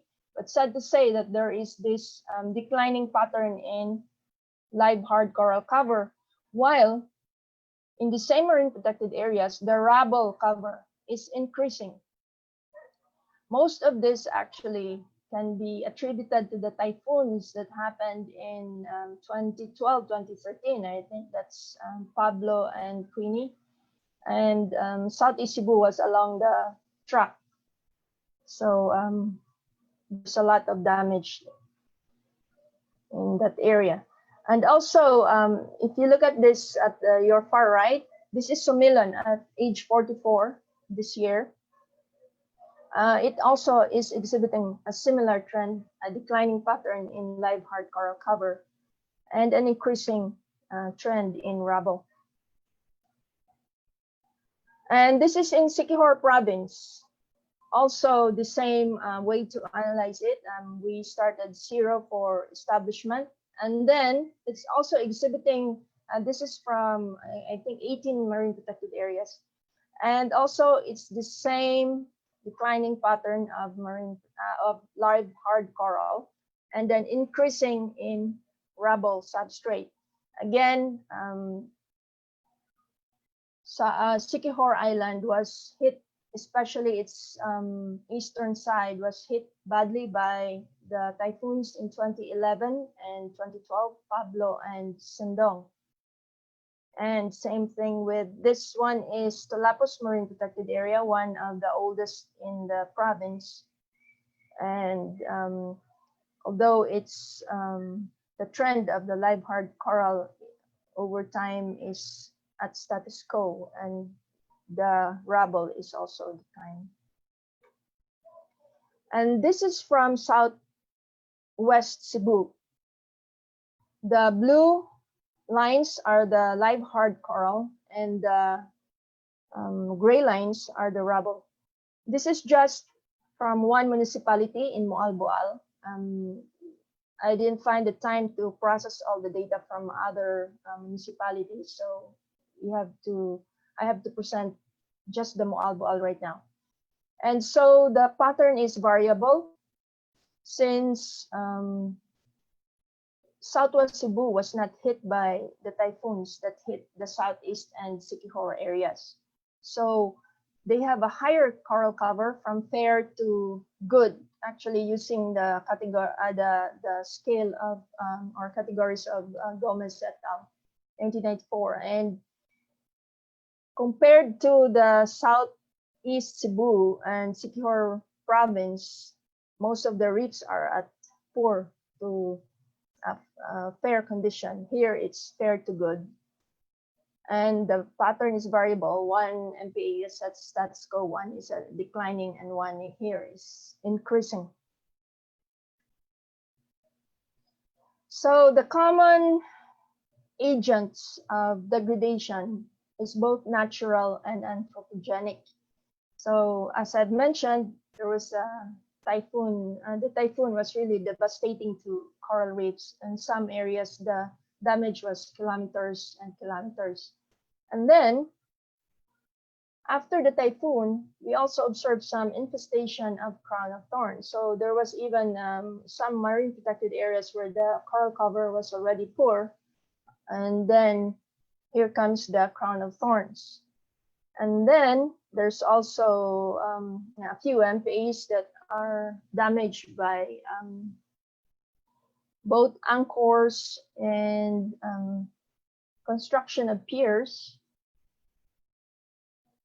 And some corals are also bleaching, even as we speak right now. It's supposed to be La Nina right now, but then it feels like it's El Nino. And here, we all know that Filipinos are very creative, right? So in Siquijor, the provincial Bantay Dagat was scratching their head how to solve this new destructive fishing gear using chlorine. So instead of using cyanide, they are now using chlorine. It's cheaper, but it's very destructive because it kills everything along its path, including the plankton. So we move on to the patterns in fish biomass. So this more graphs for you. As I've mentioned earlier, CCEF has been assisting our partners in Southeast Cebu since early 2000. But you may wonder why my biomass data here starts at around 2008, 2009, 2010.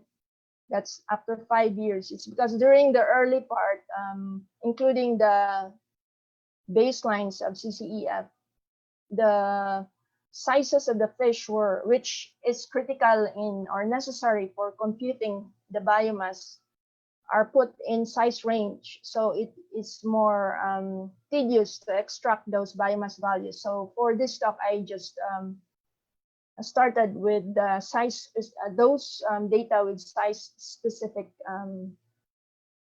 values. So as you can see here, there is this pattern of increasing. This is actually Sumilon Island at around 44 here. And then this is Kasay Shoal, I think from Dalaget municipality, and it's at status quo. While the rest of the pattern says that it's also declining. So fish stocks are declining in Southeast Cebu in most of the marine protected areas. And the biomass of most MPAs are very low at 10 or less than 10 kilograms per 500 meters squared. I wanted to do the same analysis for or presentation for the marine protected areas in Siquijor. However, I ran out of time, so I'm presenting to you now the most recent surveys. So these are still biomass of target fish. There's a typo there. My target lacks 8. Sorry for that. And so as you can see, again, there's that mark of about 10 kilograms per 500 meters squared. So most MPAs are under that. So most MPAs have low target fish biomass in Siquijor province. And as you can see, there are arrows. The red arrows are pointing to most for the MPAs that have good or strict enforcement. So it's reflected here also that those with strong enforcement or strict enforcement have also higher biomass. So enforcement is really critical when you talk about marine protected areas, fish stocks.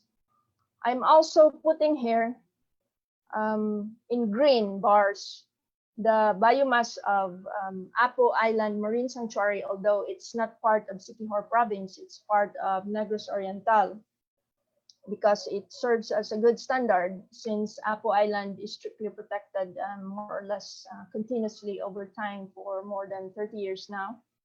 However, even with strict protection, as you can see here, the green bar. Okay, my mouse is still.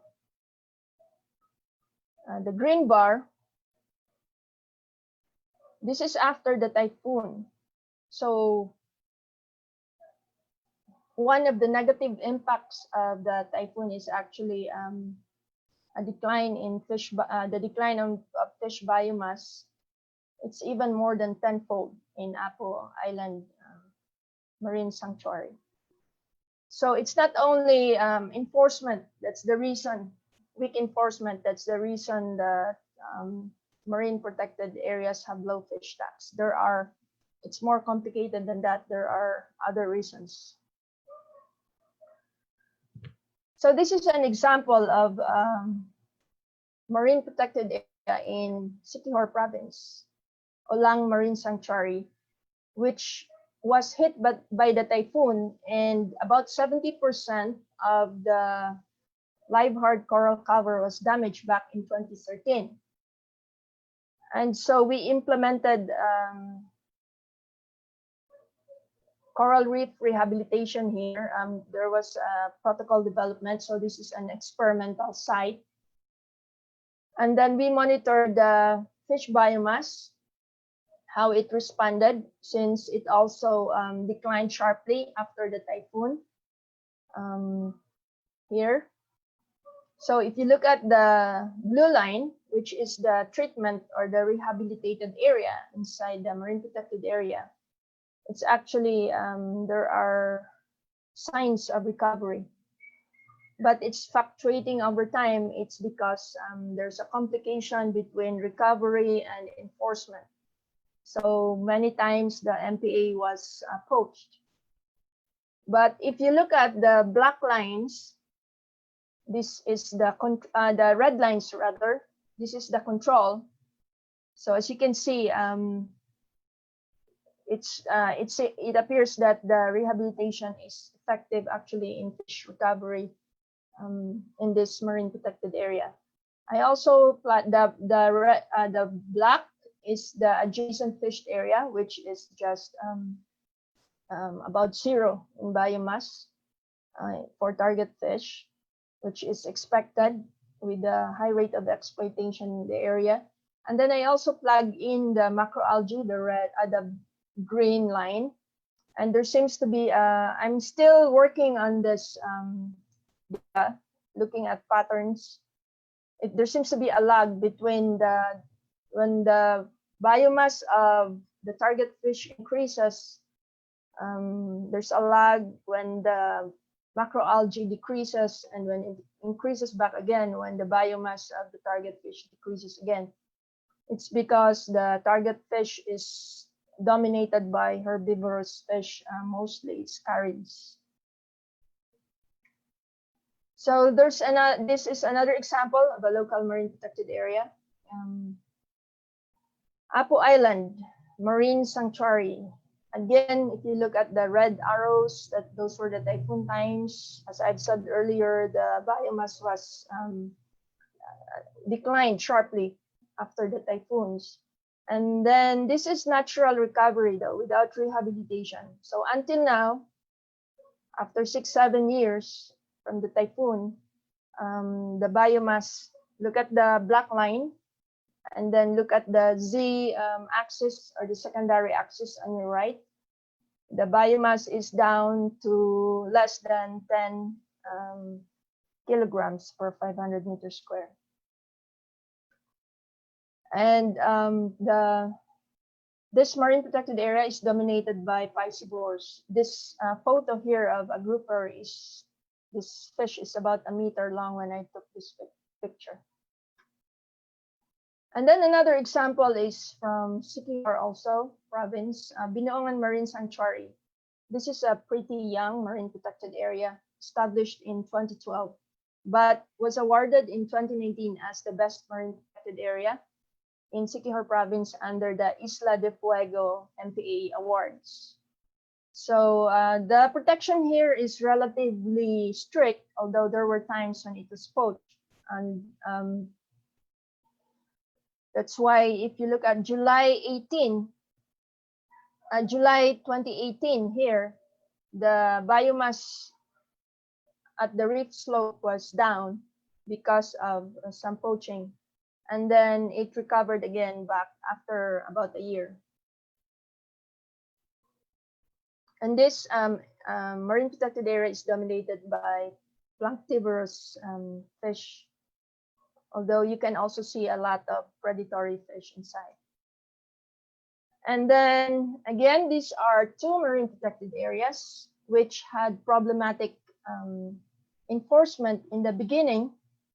So the biomass of fish is very low here, but when they started to implement strict enforcement, so there are signs of recovery here in the and again, these are mostly dominated by herbivorous fish.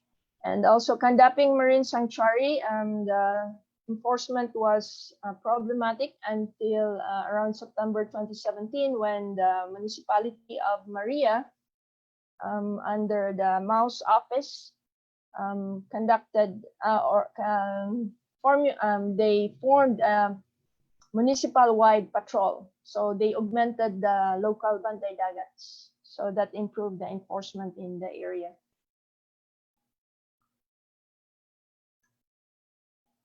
So analyzing more, doing this for all marine protected areas, but it's a mess of lines and dots and lines. So I'm just presenting to you 2 marine protected areas. Milon Island from Southeast Cebu, which is one of the oldest, and currently more or less the protection is strict, especially I mean, it broke down in the past, but then especially the ecotourism in the area, it's actually well protected now. And Binlod Marine Sanctuary at the bottom from Argao, which we had only 2 points for the biomass at this point, but it clearly shows a declining trend from 2010 to 2019 in all groups of fish biomass at different trophic levels. And so if you look at the Sumilon graph again, it's dominated by planktivores and piscivores, and then at the bottom, the biomass is very low. If you look at the y-axis, the scales are different. It's 1, 2, 3, 4, 5 for Binlod, and then 20, 40 to 120 to for Sumilon. So the contrast is striking. So it indicates that the lower graph or the sanctuary here is not well enforced. So I'm presenting the trophic categories here because it shows that in a well-protected marine sanctuary, it appears that the piscivores are clearly seen in the picture, while in an area or in a marine protected area where enforcement is weak or none, it's mostly, there are a few herbivorous fish, seldom that you can see the piscivores.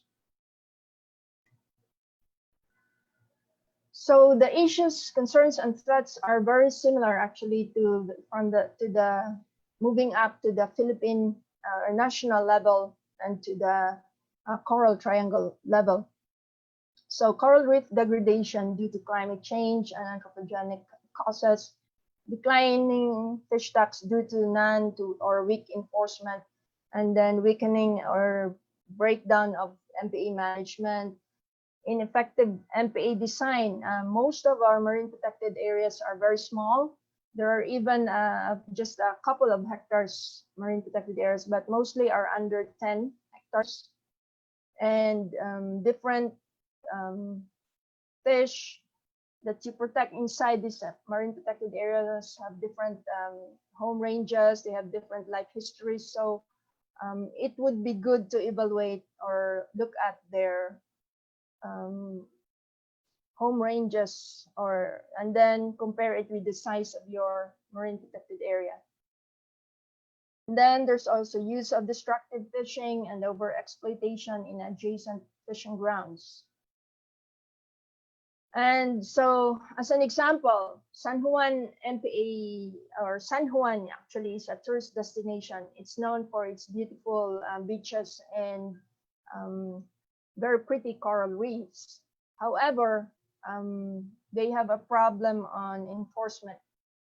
So the coral reefs are very pretty, but it's hard to see large sized fish, and also the aquarium fish are targeted in this area. So if you look at the text on your left, the biomass is also very low for target fish.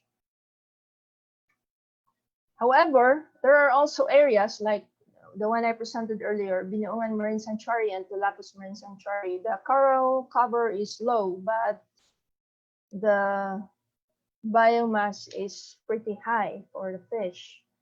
So there are actually papers that say that the relationship between fish biomass and the live hard coral cover is not direct. Sometimes it's curvilinear. And also in Binoongan Marine Protected Area, most of the species that make up the bulk of the biomass are planktivorous. So the trophic level of the fish that you are protecting also matter for the recovery of your marine protected area. So another issue is the traffic cascades. Remember that I showed earlier. I borrowed this from the book of Mr. Stuart Green, or it's known as Estong in Bohol and in the Visayas. I mean, he's not here anymore, but he was working. Maybe he is listening to us right now also. So I borrowed your figures. So remember earlier I said that if you want biodiversity and resilience objectives, it would be good to have an intact marine protected area. So what is happening now? From the data that I presented to you earlier, it seems to be that we are experiencing traffic cascades. So look at the figure on the right side. Some of the species groups are missing actually, and enforcement would be good if it's strengthened in the area.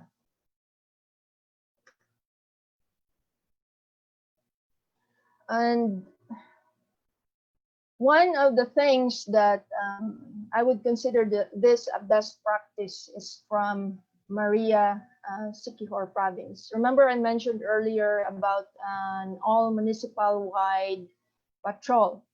This is the initiative. This is an initiative at the municipal level.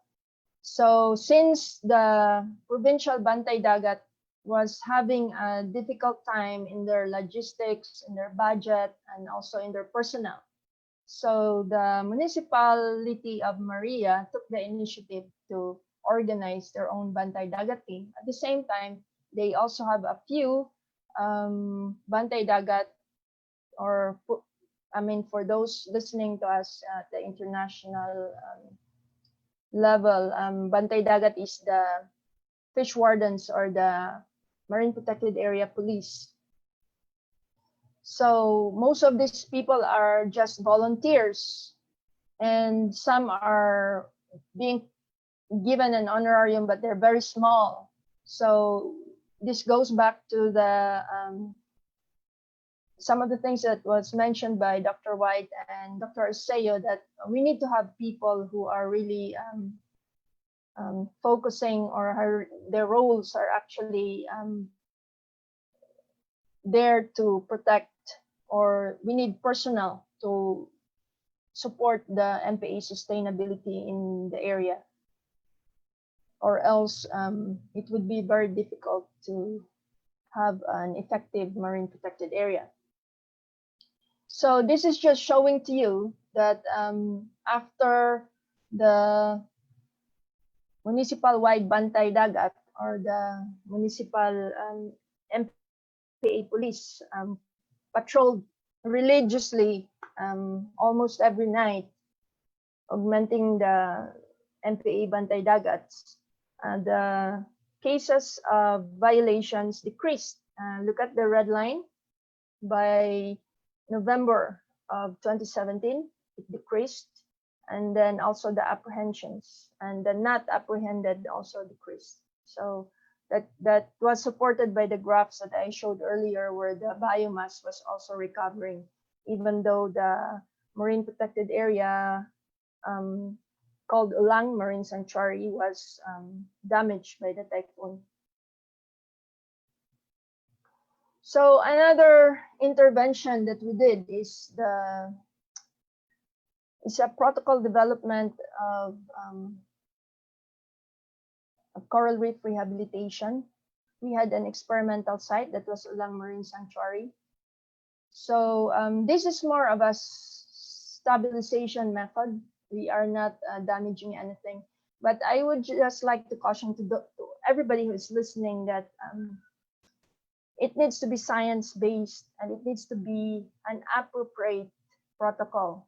You cannot just do rehabilitation like if you've noticed, for those who are enthusiasts of this on coral reef rehabilitation, there are many people who have contacted me over time and just wanting to help.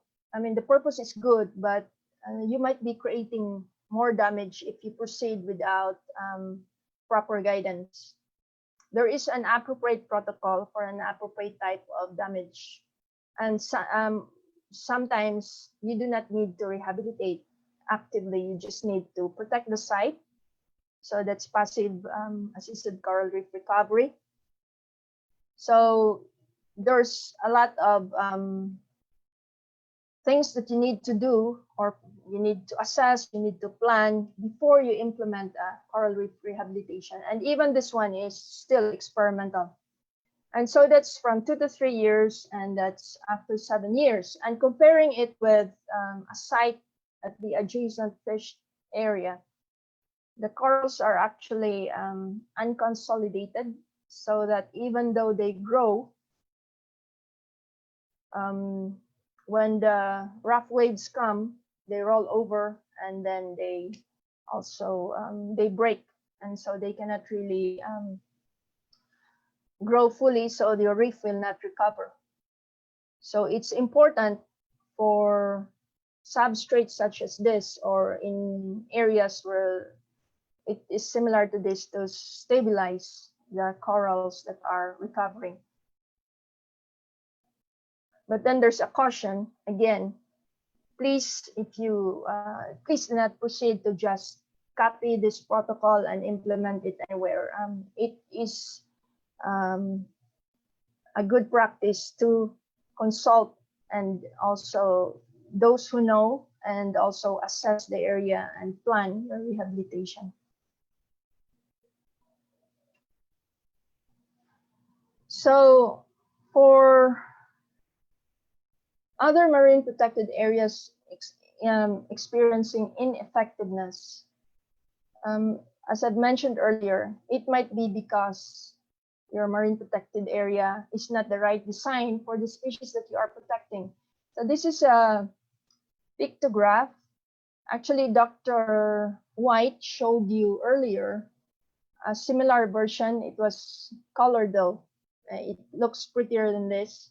This is the one published in the paper that I borrowed. This is just showing you the linear scales of the home range of different species. So it suggests that if you have, for example, here, if you have here this giant trevally, it moves up to 20 to 1,000, no, 20 to over 100 kilometers. So if you are protecting that species, maybe, and then your marine protected area is only 6 hectares, then maybe you have to think twice and redesign so that you have your fish stocks would be protected, and it will be an effective marine protected area.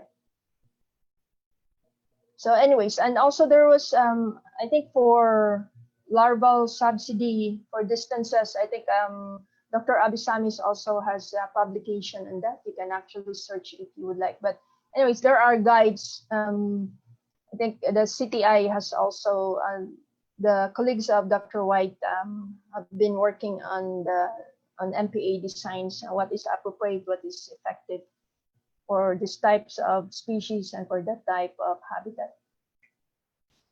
So back to the Central Philippines also, I did a preliminary analysis. This is still at its early stages. I did a linear regression for those who know the test. I used the MPA meet scores. I think it was Dr. Arceo who mentioned meet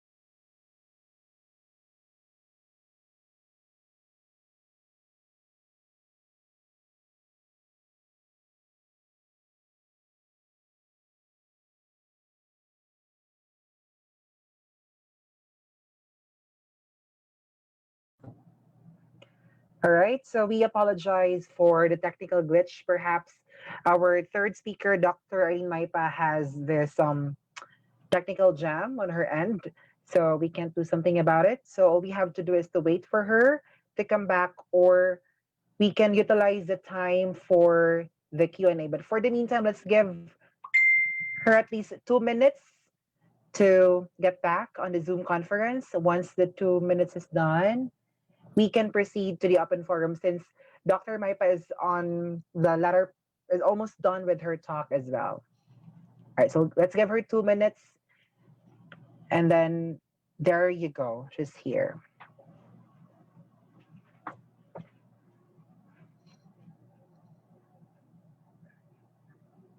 All right.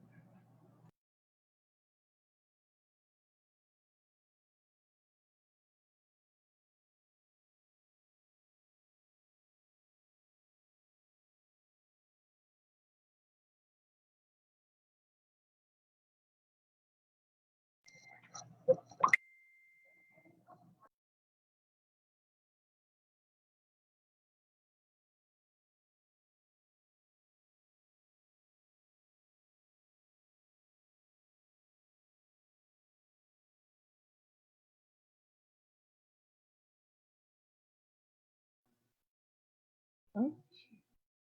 Wala na? We can hear you good. We can hear you good now, Doc I.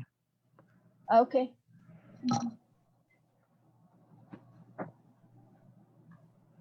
All right, there you go. Okay. Can you see my PowerPoint? Sorry Yes. for that.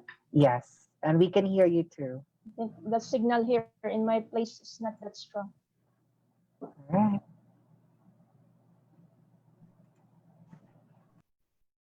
Okay.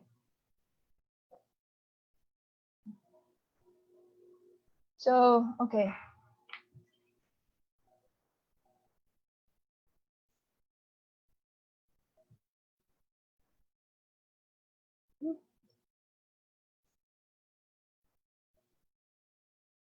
Okay. So again, as I've told you earlier, I did an analysis on the possibility of what factors would affect the effectiveness or the increase in fish biomass. So I actually tested a few factors, and one of those that had a significant result was the enforcement score under the meat tool. So this is a bunch of marine protected areas from Siquijor and Southeast Cebu over the years. And although the R squared, if you look at the R squared here, it's very low. It's 13.3%, which means that the meat enforcement scores can only explain about 13.3% of the fish tax increase in fish tax. But it is significant. So that means also that there are other factors that might be at work there, which I have not included in the analysis. So I'll be working on this analysis more. And I mean, there's a suggestion of, I actually used also an exponential regression, but it was not significant. So I need more replicates.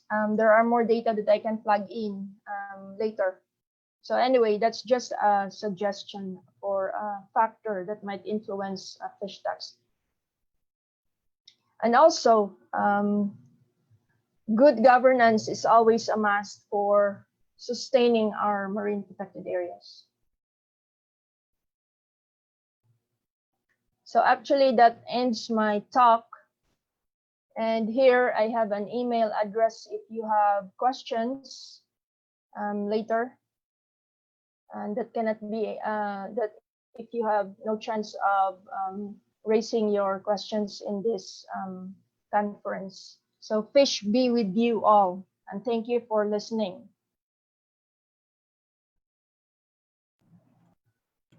So that Thank ends you. my talk, Lloyd.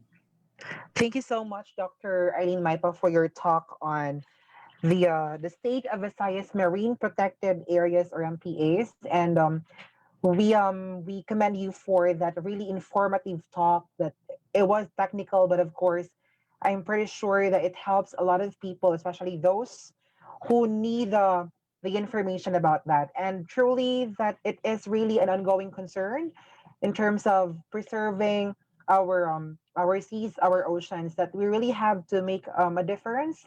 And again, CCF as a front line of this needs help from a lot of people. And I hope that you'll be able to visit our website, and then you can volunteer, you can partner or donate for the specific cause. Uh-huh. So at this point, before we proceed to the awarding of our certificates, e-certificates for the speakers, let's have first the open forum. Again, just a quick reminder for those who will ask a question. Please use the proper format. Number one, kindly indicate your name.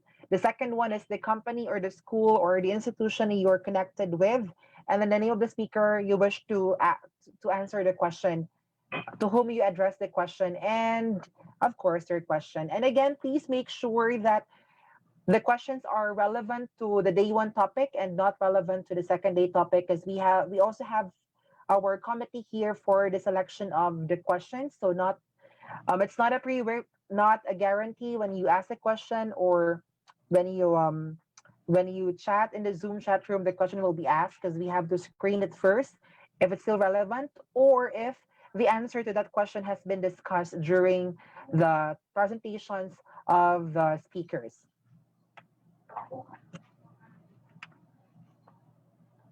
Okay, so let's have the first question. So I'll be reading the question twice for the speaker to be able to comprehend. All right, here you go. So the first question is addressed to Dr. Hazel Arceo. Is there MPAs, or are there MPAs in the Philippines that use remote sensing for the monitoring, especially its physiochemical parameters? Again, is there any MPAs in the Philippines that use remote sensing for monitoring, especially its physiochemical parameters? That's from Maricar Monteron. Hello, thank you for that question. From I am not familiar with any MPA that uses remote sensing for monitoring, although DNR, who is managing Maypa's areas, they're using remote sensing, but mainly for planning and other things. So I'm sorry, I'm not very familiar with that.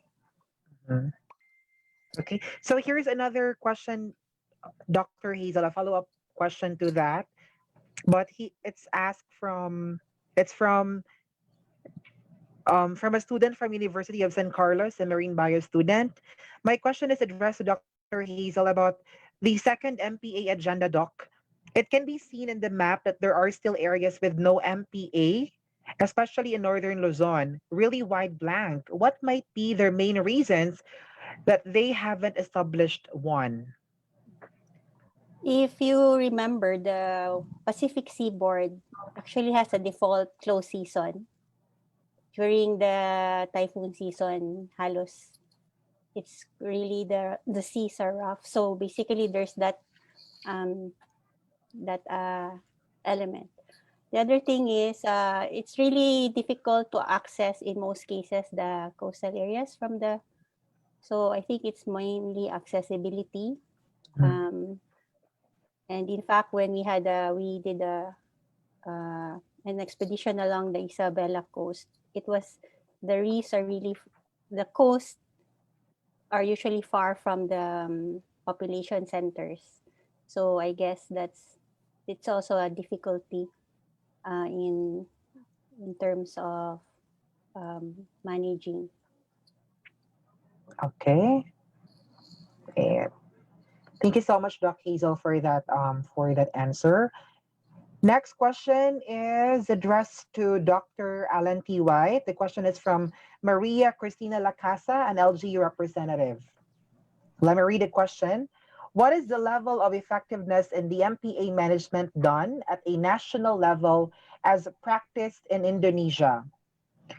Would that approach be viable in the Philippines since specific departments or agencies will be responsible for the program implementations rather than the locals managing them, which in reality results in poor and unsustainable management due to various reasons, very particular of which is the lack of political will among the elected leaders to prioritize MPAs in terms of program funding and other support? Thank you.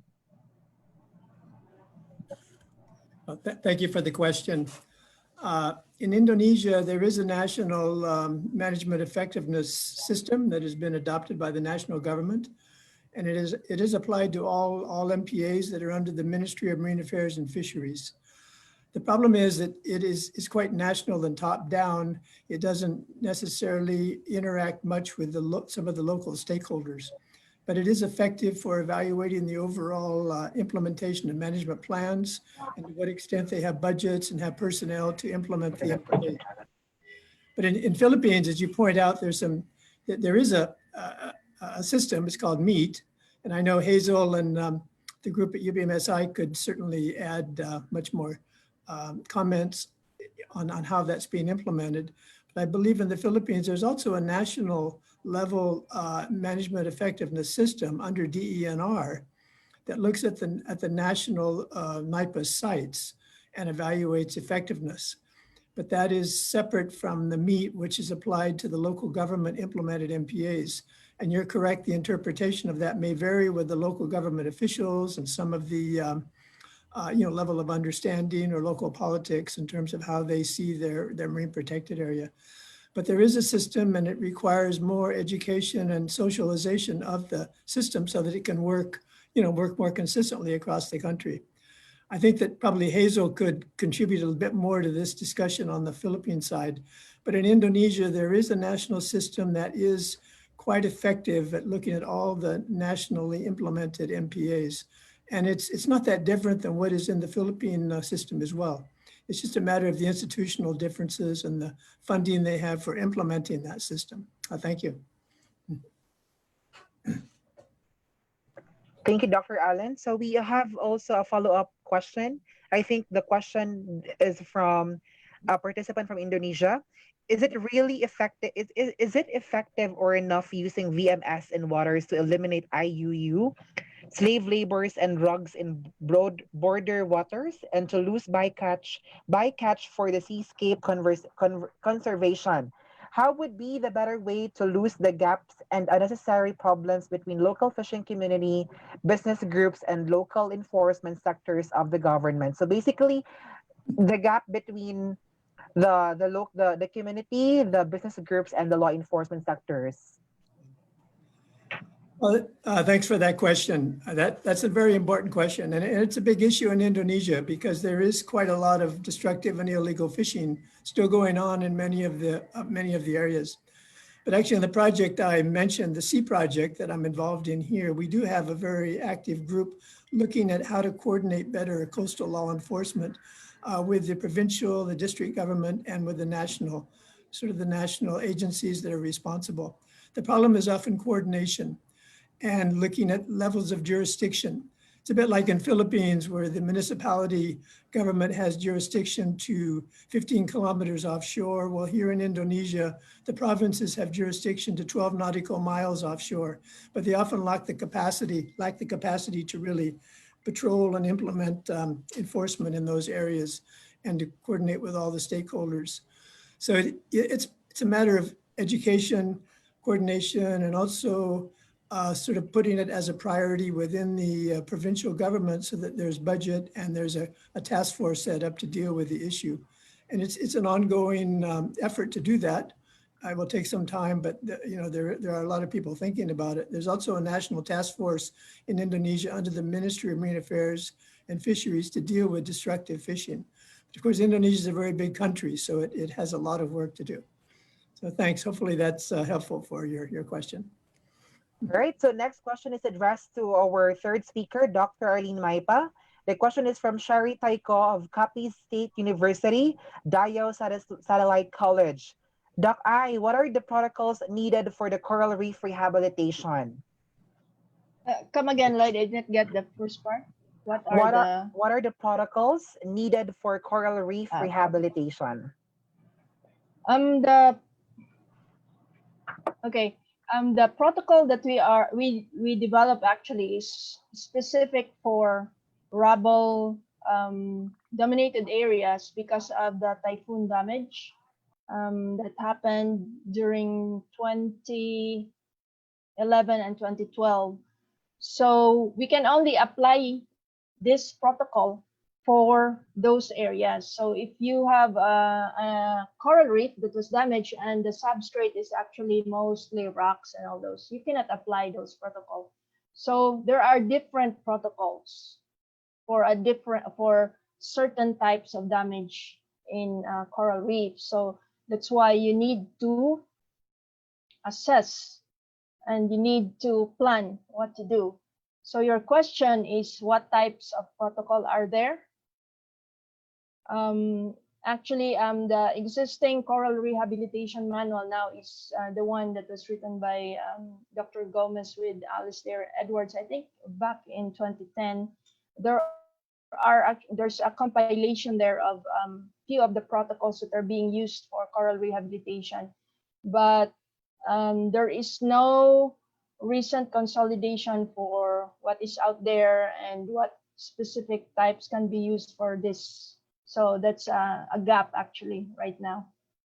And also DNR and BFAR have actually no clear-cut policies on coral reef rehabilitation also.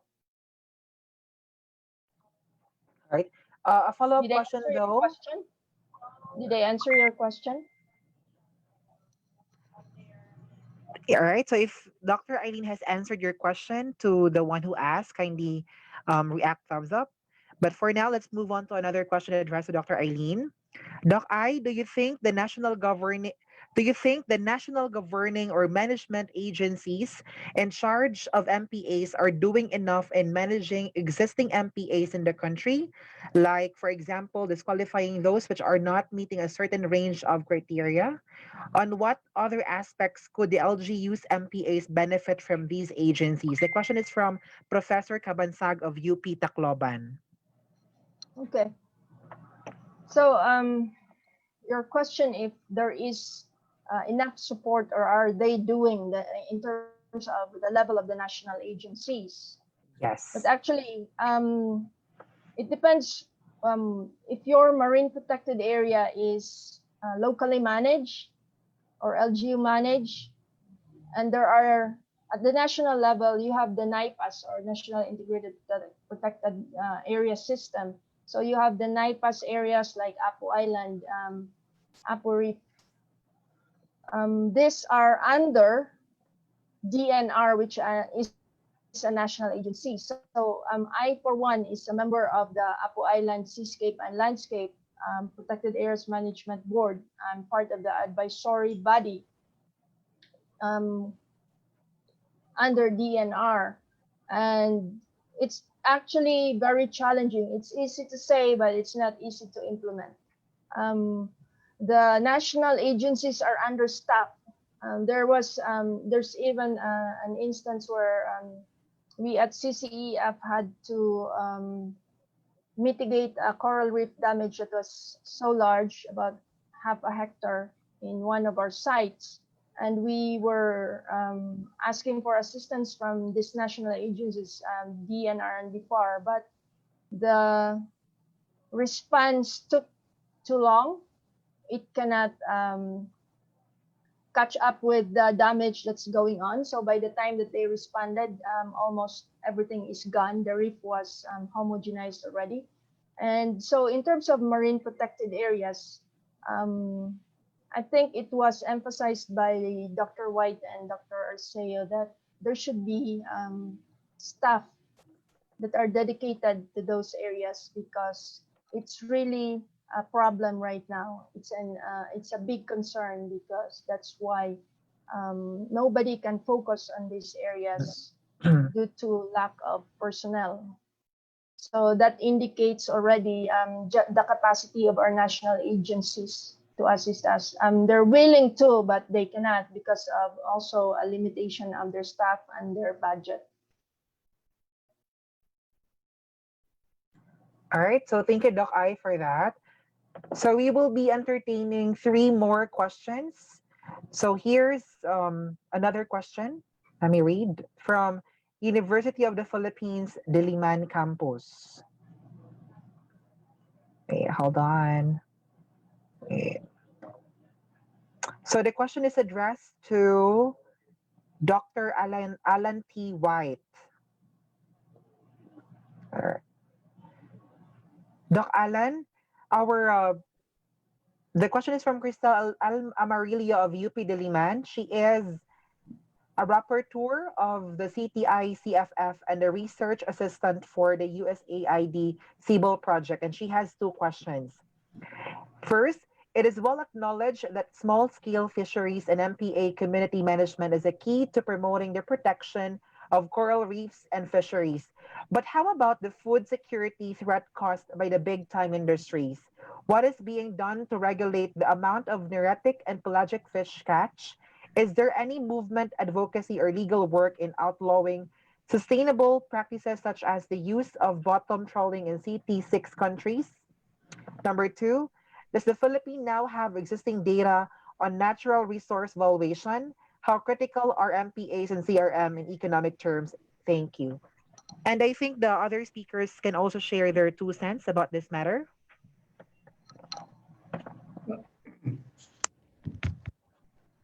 Hello, Crystal. Thank you for your question.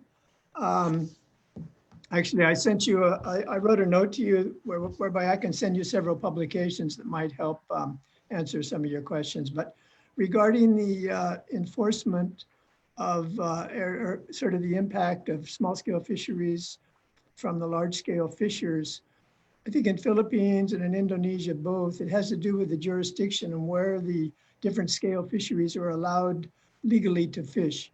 For example, in Philippines, as we know, only boats of 3 gross tons or less are allowed to fish within 15 kilometers of the shoreline.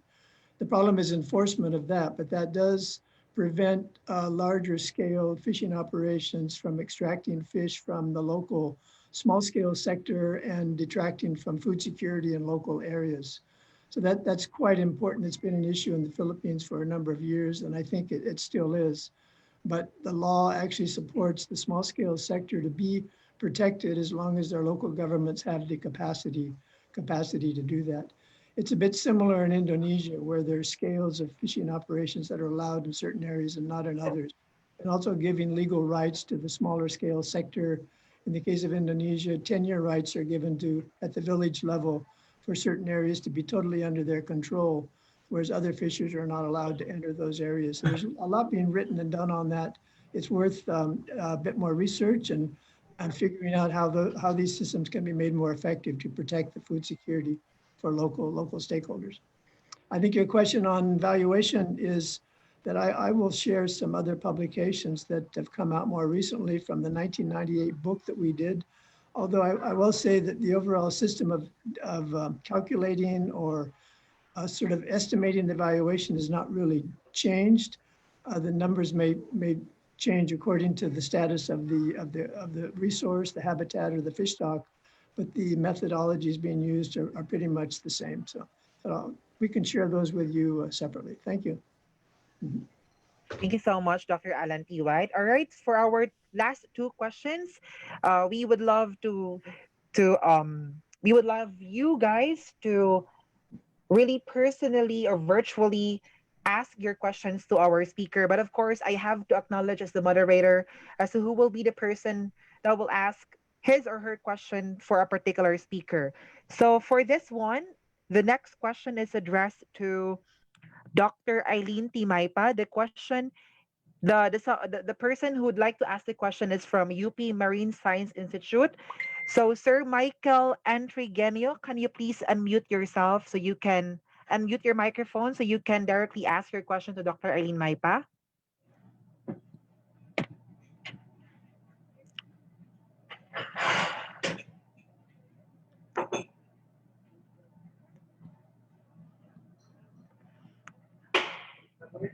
Can't unmute. Okay. All right, there you go. So Can you again, hear me now? again, we recognize Sir Mike Antrigenio from UP Marine Science Institute because he will be asking a technical question to Dr. Aileen Maypa. Okay, thank you very much. And first off, I would like to congratulate Dr. Aileen Maypa for that very nice presentation and that very long effort in assisting the communities, especially in the monitoring of fish biomass and coral cover in the MPA around Cebu and other areas in the Visayas. I have a question though in terms of the biomass. Although you are using grams per 500 square meters, I have a very difficulty picturing it because we usually present it in metric tons per square kilometers. But I guess you just have to multiply your value by 2,000 to get the metric tons value. So I've tried that in many of your sites while you were presenting, and I found that actually what you said that very low is actually in the medium range if we use the Nanyola et al. 2006 as the basis for classifying the biomass, the level of biomass. But I have a particular interest in one of your sites. I guess it's Binuongan. Am I right? Binuongan MPA, because it's particularly very high. I guess the biomass could reach 600 metric tons per square kilometers. And I think it's actually possible to reach that because we also observed in one of our MPAs that we are monitoring, although we consider it an outlier because it reached 300 metric tons per square kilometers, but that's the highest that we got because on the average in all the MPAs that we are monitoring and the rare Philippines, we average only up around 40 to 80, and the highest is up to 120 metric tons, which is actually I was computing your Sumilon data, which is actually around that range. So any explanation for this very high biomass for Binuangan? Hi, Dr. Atrahenio. Thank you for your inquiry. Yeah, I think first I'm using 500 meters squared as my sample size because it's the actual sample size. With yours in UP, I think you're using you extrapolate it to a kilometer. So, I mean, it's good to use that when you standardize it, but then our reefs here are very narrow along the slope. So there's a tendency of also overestimating your biomass when you extrapolate it. So if your reef area is very small, it doesn't even reach to a kilometer, and then you give a value of a kilometer worth of biomass, then I think there's some discrepancy also in that. But again, I understand that for standardization. That's why for now I'm using this in our areas. And I'm comparing actually my, when I say, yeah, I'm aware of the paper of Dr. Nanyola. I'm just using Apo Island here as a standard. If you recall, I placed it with the biomass of Apo with the other protected areas in Siquijor Island. And then for Binuongan Marine Protected Area, you were saying, yeah, it's very high. Yes, it's very high. If I would be, if you would like, if you're in the area, I can invite you to dive in Binuongan Marine Protected Area. It's actually, you will be surrounded by schools of Nasohexacanthus, Nasobrevirostris, and all those. So that explains why the biomass is very high, because there's so many schools there of, it's not small because the sizes would be over 20 centimeters to 30 centimeters actually. So different sites from your sites? Yeah. Because the one that I cited where we got 300 metric tons per square kilometers was a shoal. So there's a tendency for the fish to aggregate in a very small area. And at that time, we noticed also that there were acanthoids. There were plenty of them in the site, and that accounts for the very high biomass number that we got. Anyways, thank you for your explanation, and I hope to one day I can visit that site too. Yeah, sure. It seems to Just be contact very me. interesting. All right. Thank you so much, Sir Mike and Doc Aileen, for that really wonderful discussion, a technical discussion on that matter. Yeah, there you Thank go. you, Lloyd. So we are down to the last question before we award the certificates to our speakers. And before we proceed to the pictorial, the photo opportunity of all the attendees for the Day 1 conference. Since I've mentioned a while ago that our conference, we're live on Facebook, so we'll get to hear a question from one of the viewers from our Facebook Live. The question is addressed to Dr. Hazel Arceo. Doc Hazel, what is your opinion on the establishment of holding facilities for hard corals inland as an alternative to pressure biodiversity of hard corals at the face of coral bleaching events?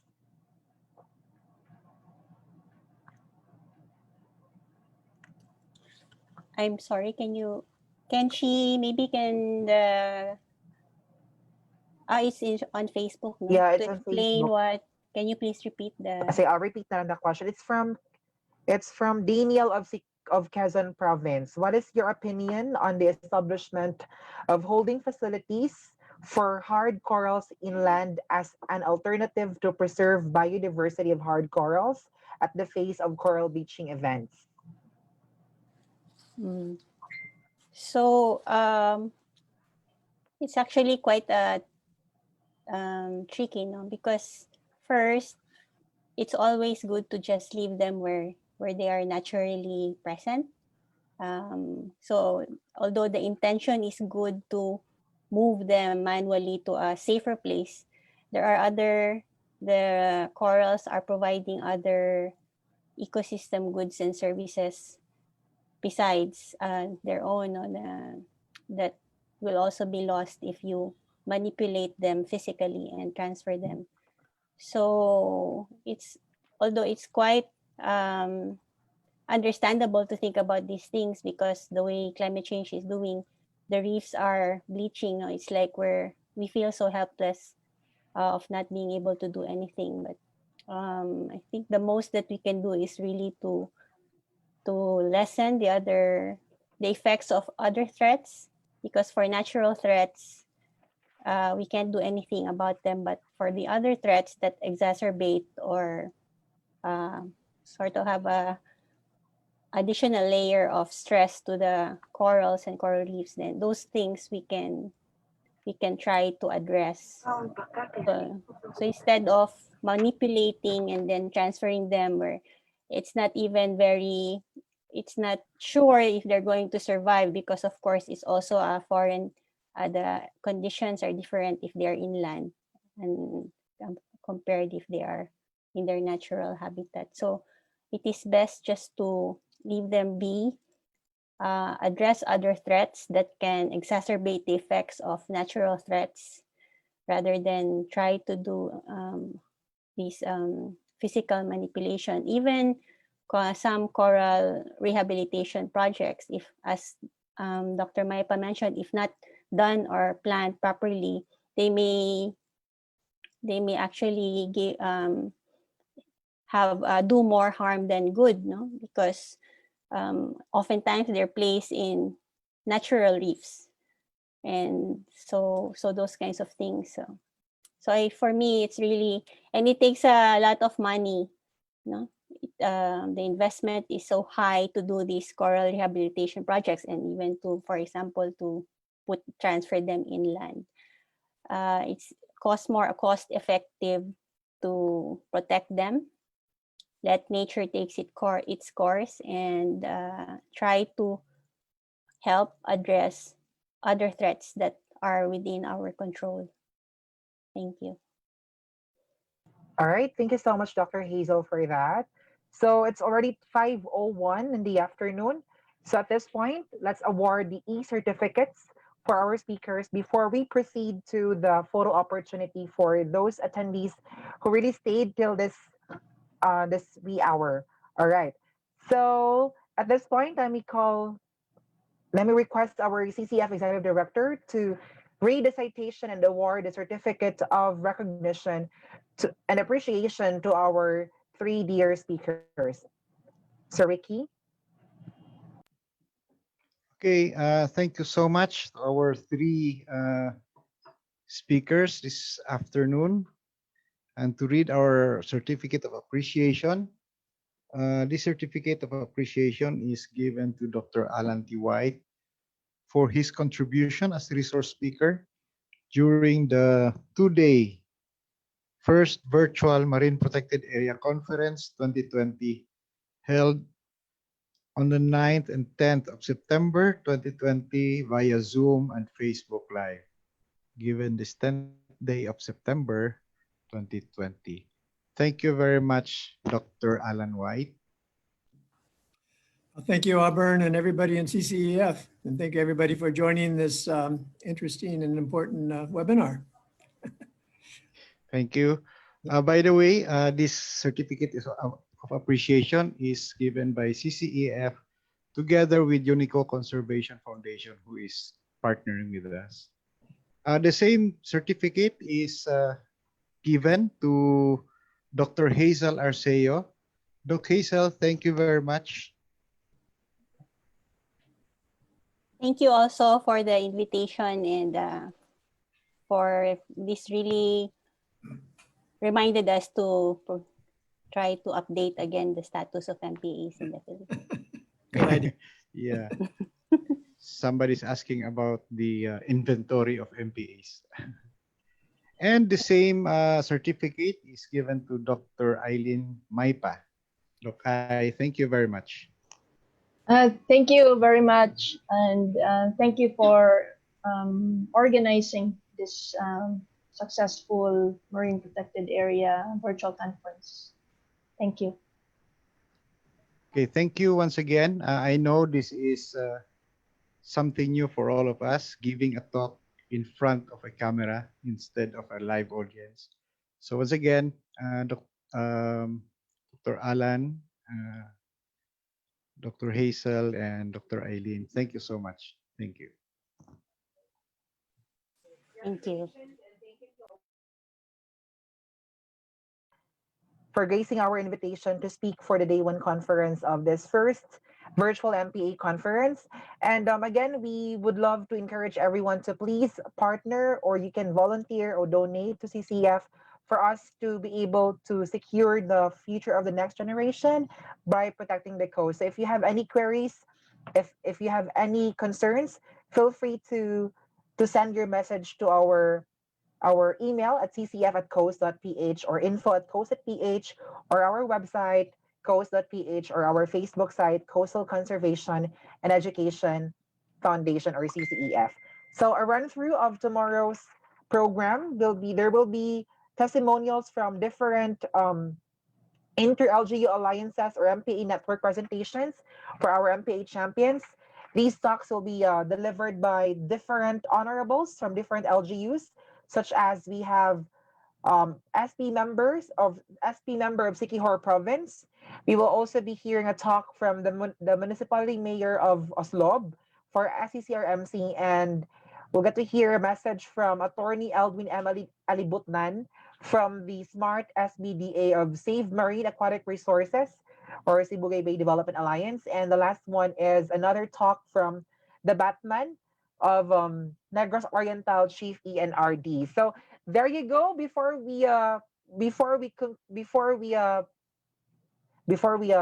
home or do some our personal stuff, let's have first our photo opportunity as a remembrance, or a souvenir that we really attended and you really stayed as long for the day one conference. So please, everyone, turn on your camera.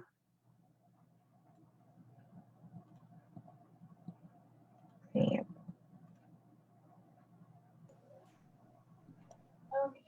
So I hope someone from CCF staff will capture this. All right, so 3, 2, 1, smile. Another one. 3, 2, 1, smile.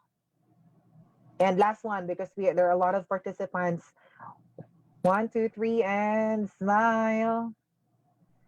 All right, so thank you so much for joining us for this first virtual MPA conference with the theme Sharing Experiences, Common Lessons on Sustainable Marine Conservation and Management. See you tomorrow, and let's be one and let's be united for protecting our coast to help secure the future of the next generation. Again, for the benefit of our seas and our oceans, let's go for a sustainable coast with involved communities. Good afternoon. Good afternoon. Thank you. Thank you. Thanks, Lloyd. Thanks, everyone. Thank you. Good to see you, Aileen, Hazel.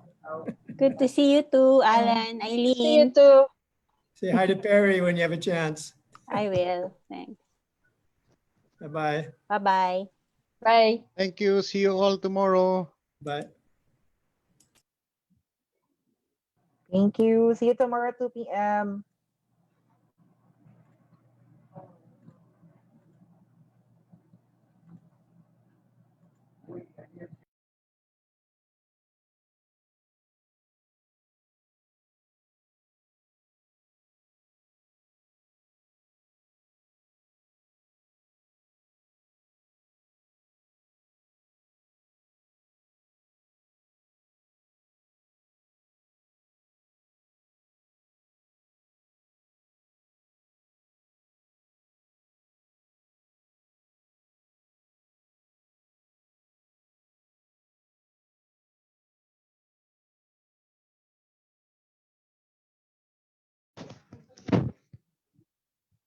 Thank you once again and see you tomorrow. You can unmute yourselves if you want to say hi to some of the participants.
Sa buwan doon.